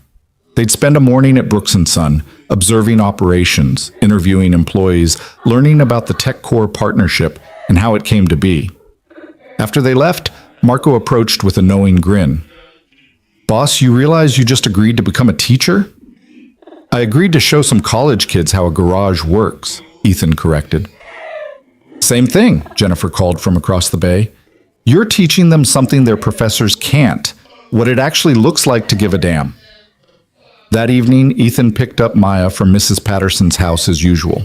His daughter was bubbling with excitement about a science project involving volcanoes and baking soda. They walked home through streets that were slowly becoming familiar in a new way, not just as the neighborhood Ethan had grown up in, but as a place where he was building something that mattered. Daddy? Maya asked as they climbed the stairs to their apartment. Mrs. Patterson said, you're famous now. Is that true? Not famous, sweetheart. Just people know about the garage, about what happened with the lady who was sick. The lady you saved? I helped her, yeah. Maya was quiet for a moment, her small hand in his as they reached their door. Mrs. Patterson says you're a hero. She said heroes are people who help other people even when it's hard. Ethan unlocked the door, his throat suddenly tight. What do you think?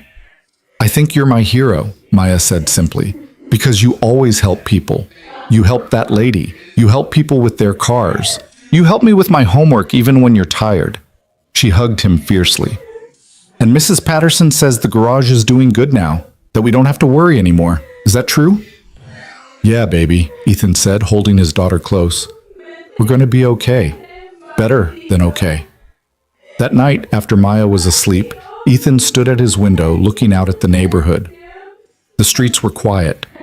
The businesses dark except for the bodega's security lights and the church's eternal flame. Tomorrow, those streets would fill again with people going about their lives, working, shopping, raising families, building futures. And somewhere in that daily flow of ordinary existence, connections would form. Small acts of kindness would ripple outward. Someone would stop when they could keep walking. Someone would help when they could turn away. Someone would choose humanity over convenience. It wouldn't always work. The world was still full of people like Marcus Thorne, corporations that valued profit over people, systems designed to reward exploitation over ethics. But it would work sometimes. And sometimes Ethan was learning was enough to keep fighting for. His phone buzzed with a text from Vivian. Board approved the print shop acquisition. We move forward. Congratulations on building something worth expanding. Ethan smiled, typing back. Couldn't have done it without you. Thank you for trusting a stranger. The response came quickly. You're not a stranger anymore. You're a partner and a friend. Sleep well, Ethan. Tomorrow we change more lives. 3 weeks later, 20 business students crowded into Brooks & Son on a Tuesday morning. Patricia Hamilton had prepared them well. They came with notebooks and questions and genuine curiosity about how a struggling garage had transformed into a thriving business in less than 2 months. Ethan let Marco and Jennifer take the lead on the technical demonstrations. Marco showed them how to diagnose an engine problem, honestly versus inventing issues to inflate bills. Jennifer walked them through the diagnostic computer systems and explained how technology could enhance rather than replace human expertise. But when the students gathered in the small waiting area for the discussion portion, Ethan knew they were expecting him to share some secret formula for success, some business strategy that would translate to their future careers. He disappointed them immediately. "I don't have a business plan to give you," he started. "I don't have a marketing strategy or a growth model or whatever you're learning in your classes. What I have is a principle. Treat people like they matter. That's it. That's the whole secret." A young woman in the front row raised her hand. "But Mr. Brooks, that's not sustainable. Businesses have to make hard decisions. Sometimes you have to choose profit over people or the whole company fails." "Do you?" Ethan challenged. "Or is that just what we tell ourselves to justify exploiting people?" He gestured around the garage. 2 months ago, this place was 11 days from foreclosure. I had $63,000 in debt and no customers. I could have compromised my principles. Could have started cutting corners, overcharging, doing whatever it took to survive. Instead, I helped a stranger who collapsed in a parking lot. And that choice, that simple act of stopping when I could have kept walking, led to a partnership that saved this business. "But that's luck," another student protested. "You can't build a business model on random acts of kindness leading to investment opportunities." "You're right," Ethan agreed. "You can't plan for serendipity, but you can create conditions where good things are more likely to happen. You can build relationships based on trust instead of transactions. You can treat employees like partners instead of expenses. You can see customers as human beings instead of revenue streams." He stood, moving to the window that overlooked the busy garage bays. "The reason TechCore invested wasn't because I had a brilliant business plan. It was because their CEO recognized someone who shared her values. The reason customers come here instead of the corporate chains isn't because we're cheaper or faster. It's because we treat them with respect and honesty." "That sounds idealistic," a young man said skeptically. "In the real world—" "This is the real world," Ethan interrupted, gesturing around. "This garage, these employees, these customers, this is as real as it gets. And yeah, maybe we'll fail anyway. Maybe treating people with dignity isn't enough to compete with corporations that have unlimited resources and economies of scale. But I'd rather fail trying to build something meaningful than succeed by exploiting people." Patricia spoke up from the back of the room. "Mr. Brooks, can you talk about the decision point? The moment in the hospital when Vivian offered the partnership. What made you say yes?" Ethan thought back to that conversation, to Vivian's offer and his own hesitation. "I said yes because my daughter told me that strength isn't about never being scared. It's about keeping going even when you are. I was terrified of accepting help, of admitting I couldn't save this place alone, but I was more terrified of failing because I was too proud to accept partnership when it was offered." He looked around the room at these young faces, these people about to enter a business world that would tell them 1,000 different things about success and failure, about what mattered and what didn't. "Here's what I want you to understand," Ethan said. "The choice between profit and people is usually a false choice. It's what people in power tell you to justify making decisions that benefit themselves at others' expense. But there's almost always a third option, a way to be successful and humane at the same time. It just requires caring enough to look for it." The students left 2 hours later, energized and thoughtful, and Ethan hoped, slightly less convinced that business had to be a zero-sum game between profit and principle. "That was powerful," Patricia said as she prepared to leave. "I teach these concepts all the time, but hearing them from someone actually living them makes all the difference." "I hope it helps," Ethan said. "It will. More than you know." Patricia shook his hand. "Thank you for reminding my students and me that business can be a force for good. We need more people like you in the world, Mr. Brooks." That night, Ethan and Maya had dinner with Vivian at a quiet restaurant halfway between the hospital and the garage. It was Vivian's first real outing since the surgery, and she looked both healthier and more tired than Ethan had seen her. "How are you really?" he asked after Maya had been distracted by the children's menu coloring page. "Recovering. Slowly. The doctors keep reminding me that I nearly died, so I should be patient with my body's healing process." Vivian smiled. "I'm not very good at patience. I've noticed." They talked business over dinner, the print shop expansion, hiring plans, the wave of positive publicity that was benefiting both Brooks & Son and TechCore. Maya charmed Vivian with stories about school and her observations about why grown-ups worried so much about money when there are way more important things like recess and puppies. Watching them interact, Ethan felt something shift in his understanding of family. It wasn't just biology or legal ties. It was people choosing to show up for each other, to invest in each other's lives, to celebrate victories and weather storms together. "Thank you," he said to Vivian as they were leaving, "for everything, for trusting me, for the partnership, for believing this could work." "Thank you for stopping," Vivian replied simply, "for being the one person in that parking lot who remembered how to be human. You saved my life, Ethan, but more than that, you reminded me why I built TechCore in the first place, why any of this matters." She looked down at Maya, who was holding both their hands and swinging between them. "And you've reminded me that success isn't measured in quarterly earnings or stock prices. It's measured in lives changed, communities strengthened, people helped. That's the legacy that actually matters."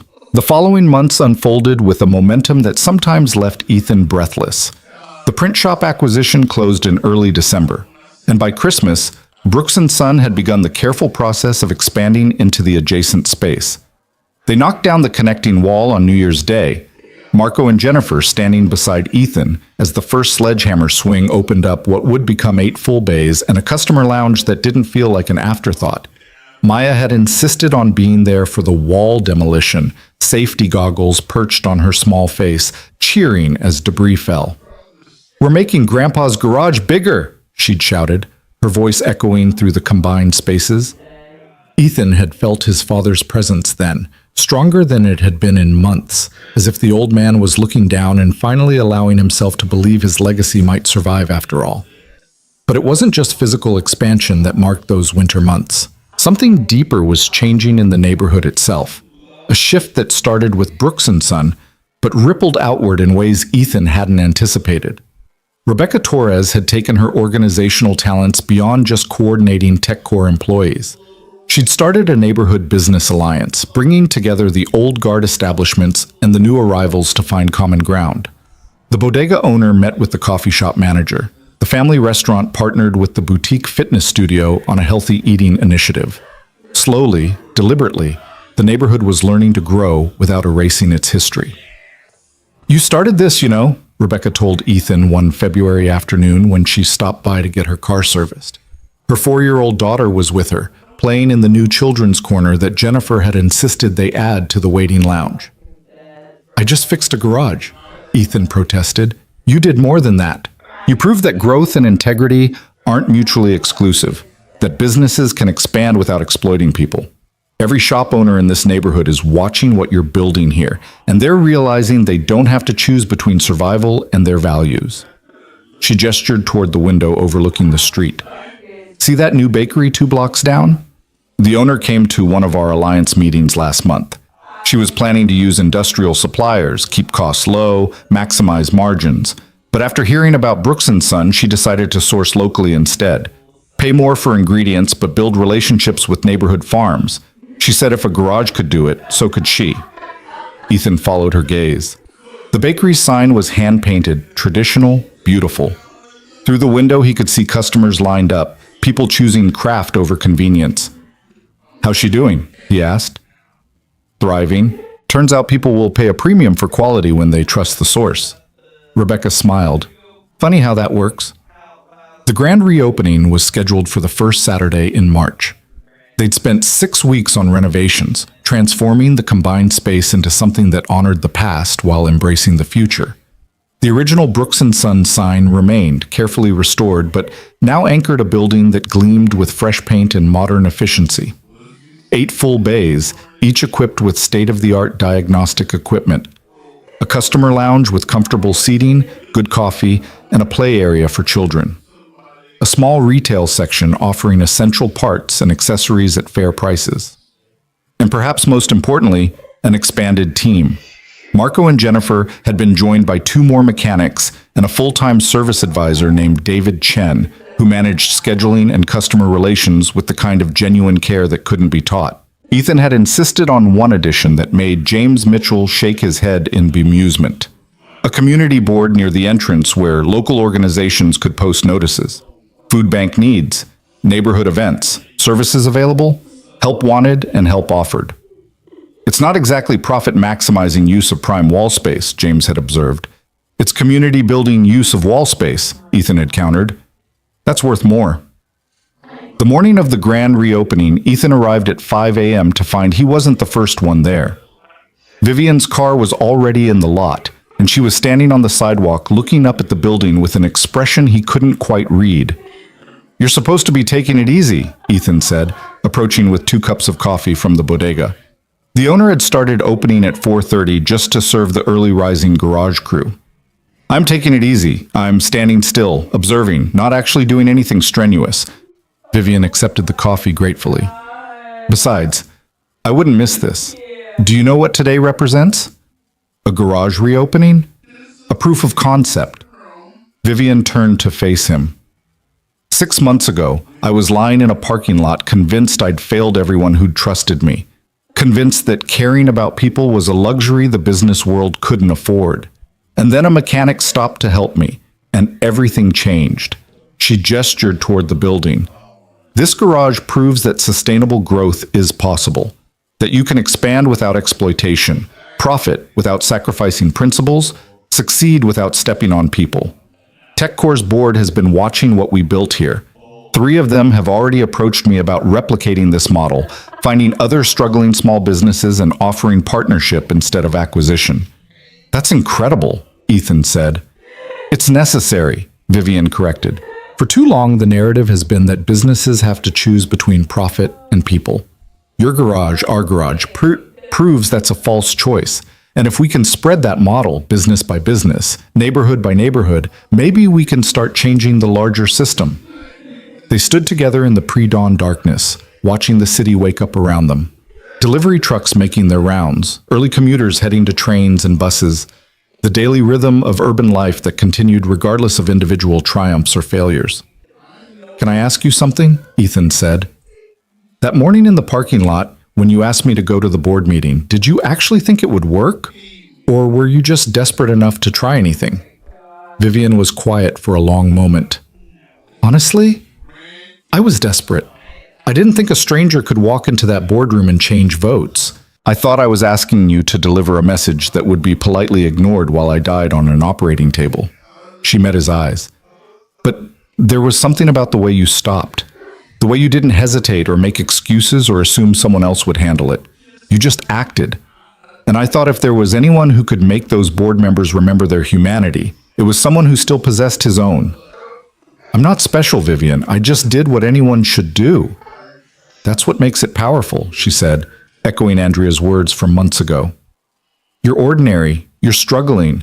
You have every reason to focus on your own survival, but you stopped anyway. That's not commonplace anymore. Maybe it should be, but it's not." By 7 a.m., the garage was humming with activity.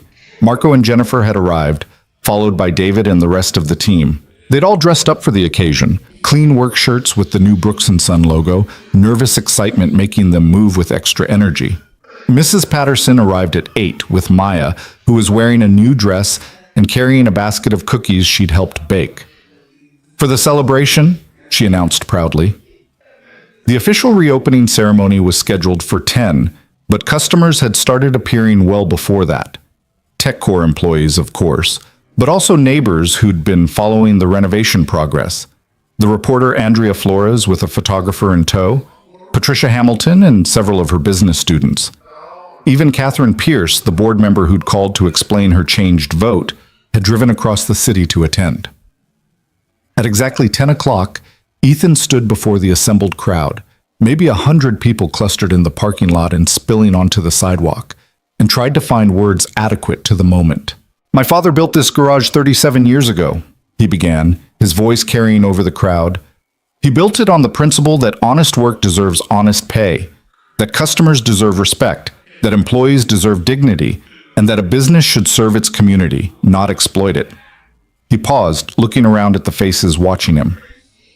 6 months ago, I inherited this place along with enough debt to drown in. I was convinced I was going to fail, that the world had changed too much, that integrity couldn't compete with corporate efficiency, that caring about people was a luxury I couldn't afford.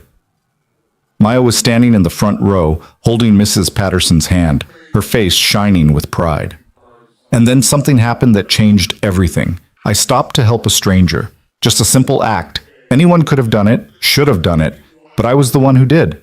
And that choice started a chain reaction that led to partnership, investment, growth, and ultimately to all of you standing here today. Ethan gestured toward the building behind him. This garage represents something important. It's proof that businesses can grow without losing their soul, that success doesn't require exploitation, that profit and principle can coexist. But more than that, it represents the power of community, people choosing to support each other, to invest in each other's success, to build something together that's stronger than anything we could build alone. He found Vivian in the crowd. None of this would exist without partnership, without someone believing in possibility when everything looked impossible, without people like Rebecca Torres organizing support, like Catherine Pierce changing her vote, like Marco and Jennifer and David taking a chance on a garage that was barely surviving. Ethan knelt down so he was at Maya's eye level. And without a 6-year-old girl who told her daddy that being strong means keeping going, even when you're scared. That lesson saved this garage as much as any investment. He stood again, addressing the crowd. Today, we're not just reopening a garage. We're making a statement about the kind of community we want to be. One where people stop for each other, where businesses serve rather than exploit, where success is measured not just in profit, but in lives improved, families supported, dignity preserved. Marco stepped forward with a large pair of scissors and a ceremonial ribbon that Jennifer had strung across the main entrance. But before Ethan could take them, Vivian moved to join him. "May I?" she asked quietly. "It should be both of us," Ethan said. "Partnership, remember?" They cut the ribbon together, the crowd erupting in applause. And then the garage was open, people flowing through to admire the new bays, the customer lounge, the equipment that gleamed under professional lighting. Marco and Jennifer gave tours explaining the technology with obvious pride. David managed the crowd with practiced ease, answering questions about services and scheduling. Ethan found himself pulled aside repeatedly, customers wanting to book appointments, journalists asking for quotes, business owners curious about the partnership model. It was overwhelming and exhilarating and exactly the kind of problem he'd dreamed of having 6 months ago when drowning had seemed inevitable. Around noon, James Mitchell appeared with a tablet showing real-time booking data. "You're going to need to hire 2 more mechanics within the month," he said, showing Ethan the appointment schedule that was filling up weeks in advance. "And we should probably discuss expanding the retail section. The parts markup could be significant additional revenue." "Fair markup," Ethan corrected. "We're not here to gouge people on parts."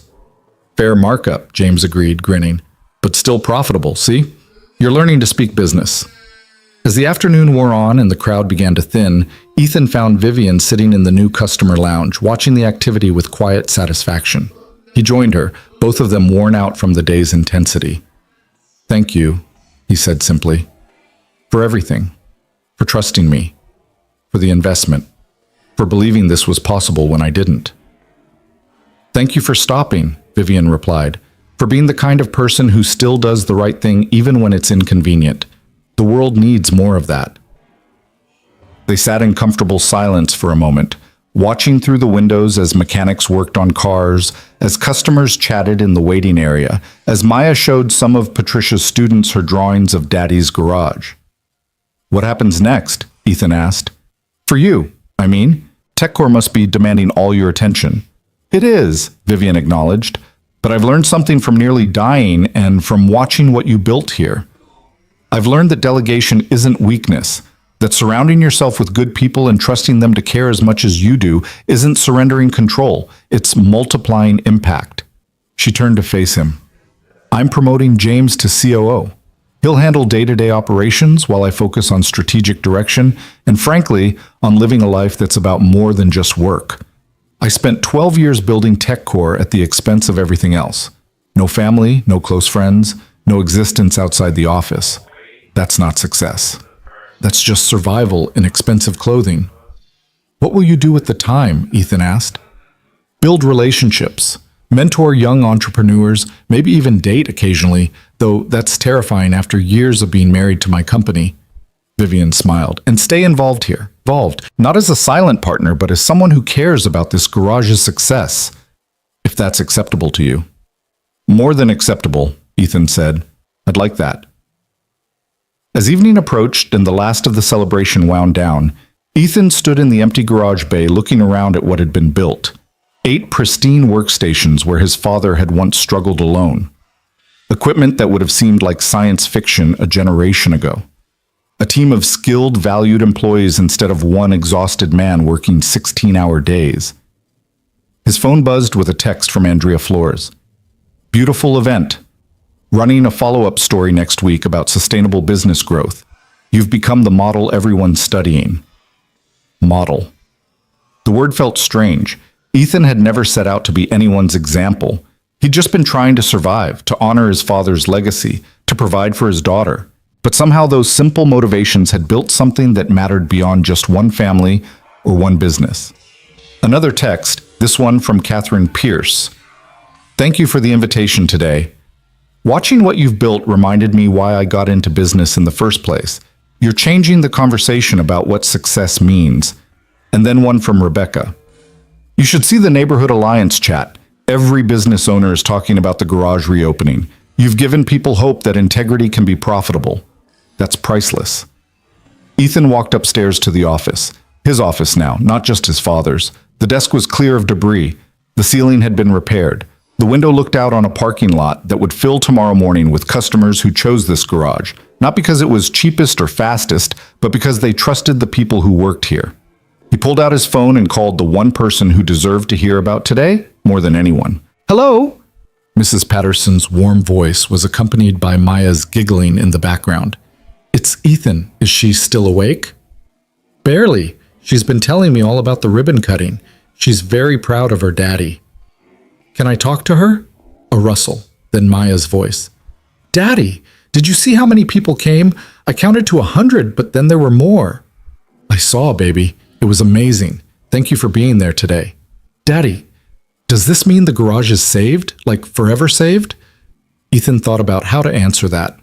Nothing was forever. Markets changed, economies shifted, success today didn't guarantee success tomorrow. But that wasn't what his daughter was really asking. Yeah, sweetheart, he said. The garage is saved. Grandpa's legacy is safe. We're going to be okay. Good, Maya said with the simple certainty of childhood. Because Mrs. Patterson says when you help people, they help you back. And you helped lots of people, so now lots of people are helping us. That's exactly right, baby. Get some sleep. I'll be home soon. After hanging up, Ethan sat at the desk and pulled out a photograph he'd found while cleaning out the office months ago. His father, much younger, standing in front of the original Brooks & Son sign on opening day. The same pride Ethan had felt today was visible in every line of his father's face. We did it, Dad, Ethan said quietly to the photograph. It almost went under. I almost lost it. But we held on. And not just held on, we grew. We're building something that honors what you started while making it sustainable for the future. He traced the edge of the frame. I know you were worried at the end, worried that I couldn't handle this, that the debt would crush me, that everything you built would die with you. But you were wrong. Not because I was strong enough to save it alone, but because I was smart enough to accept help when it was offered. Because I remembered what you taught me about community and caring about people. Ethan set the photograph on the corner of the desk where he could see it every day. I hope you're proud. I hope wherever you are, you can see what this place has become. It's still Brooks & Son. It's still about honest work and fair dealing and treating people with dignity. But it's also more than that now. It's proof that your values weren't outdated, that integrity can compete, that caring about people isn't a liability. It's the whole point. He stood, turning off the office light and descending to the garage floor one last time. The bays were quiet now, waiting for tomorrow's rush. The equipment hummed softly in standby mode. Everything was ready. As Ethan locked up for the night, he noticed something he'd missed earlier. Someone had placed a small bouquet of flowers next to the original Brooks & Son sign with a note attached. He unfolded it in the streetlight's glow.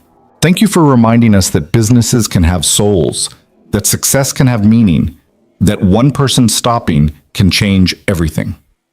The employees of TechCore Industries. 1,500 signatures followed, each one a name, a person, a family that still had jobs because a mechanic had stopped in a parking lot instead of walking past a dying woman. Ethan felt tears threaten for the first time since the day his father died. Not tears of grief this time, but of overwhelming gratitude. For second chances. For partnerships built on trust. For communities that still believed in taking care of each other. For daughters who defined strength without cynicism. For strangers who became friends. For the impossible arithmetic of how one choice could ripple outward and change hundreds of lives. He walked home through streets he'd known his entire life, but they felt different now. Not because the neighborhood had stopped changing, gentrification would continue, businesses would still open and close, the city would keep evolving, but because within that change, there were now anchors. Places that proved growth didn't require erasure. Businesses that demonstrated profit could coexist with principle. People who remembered that communities were built one choice at a time, one person stopping when they could keep walking. The apartment was quiet when he arrived. Mrs. Patterson had left a note saying Maya was asleep and there was dinner in the fridge. Ethan checked on his daughter. She was curled up with her stuffed animals, the picture she'd drawn of the garage clutched in one small hand, and felt his heart expand with love and hope and the fierce determination to keep building something worthy of her trust. He stood at the window, looking down at the neighborhood lights, at the garage visible in the distance. Tomorrow would bring new challenges, more customers than they could handle, growing pains as the team expanded, the constant balancing act of profitability and principle. The business school students would return with harder questions. Other entrepreneurs would want to replicate the model, and not all would understand that the foundation wasn't a clever strategy. It was simply giving a damn about people. But tonight, Ethan allowed himself to feel something he hadn't felt in years. Not just hope, though that was there. Not just relief, though that was present too. Peace. The peace of knowing he'd honored his father's legacy while transforming it for the future. The peace of building something meaningful that would outlast him. The peace of surrounding himself with genuine partners instead of struggling alone. The peace of teaching his daughter through actions, not just words, that integrity and success weren't mutually exclusive. 6 months ago, he'd been drowning. 11 days from foreclosure, $63,000 in debt, convinced he was about to fail the one person who still believed in him. Today, Brooks & Son Auto Repair employed 6 people, served hundreds of customers, partnered with a company that valued people over profit, and stood as proof that business could be a force for good in the world. All because one morning in October, a mechanic had heard someone cry for help and made the simple, radical choice to stop. Ethan pulled out his phone one last time and sent a message to Vivian. Thank you for asking a stranger to help, for trusting someone you had no reason to trust, for teaching me that accepting partnership isn't weakness, it's wisdom. Today was perfect. Her response came quickly. Today was just the beginning. Tomorrow we keep building. Together, together. That was the word that mattered most, not profit or growth or success by any traditional metric. Together. Partnership. Community. People choosing to invest in each other's survival and flourishing. Ethan set his phone down and stood at the window a moment longer, watching the city breathe in the darkness. Somewhere out there, 1,500 families were sleeping soundly because a mechanic and a CEO had partnered to preserve jobs. Students were reconsidering what business school had taught them about the necessity of choosing profit over people. Neighbors were supporting each other's businesses because they'd seen proof that community still mattered. And in a small apartment above a convenience store, a 6-year-old girl slept peacefully, trusting that her daddy had figured it out, had saved the garage, had kept them safe. Tomorrow, Ethan would open the garage at 7 a.m. Marco and Jennifer and David and the new hires would arrive ready to work. Customers would fill the bays. The business of honest repair and fair dealing would continue. Slowly, steadily, they would keep building something that proved integrity could be profitable, that caring about people wasn't a luxury but a foundation, that success measured in lives improved mattered more than success measured in quarterly earnings. But tonight, Ethan Brooks stood at his window and allowed himself to feel the full weight of what had been accomplished. A legacy preserved, a future secured, a community strengthened, a daughter provided for, a partnership forged from crisis and trust. And somewhere in the distance, he could almost hear his father's voice, rough with oil and warm with pride, saying the words Ethan had longed to hear. "Well done, son. Well done." The garage lights glowed in the darkness like a promise. Tomorrow would bring new challenges, but tonight there was peace. The kind of peace that comes from knowing you stopped when you could have kept walking, that you chose humanity over convenience, that you built something meaningful from the ruins of despair, that sometimes, impossibly, doing the right thing leads exactly where it should, home.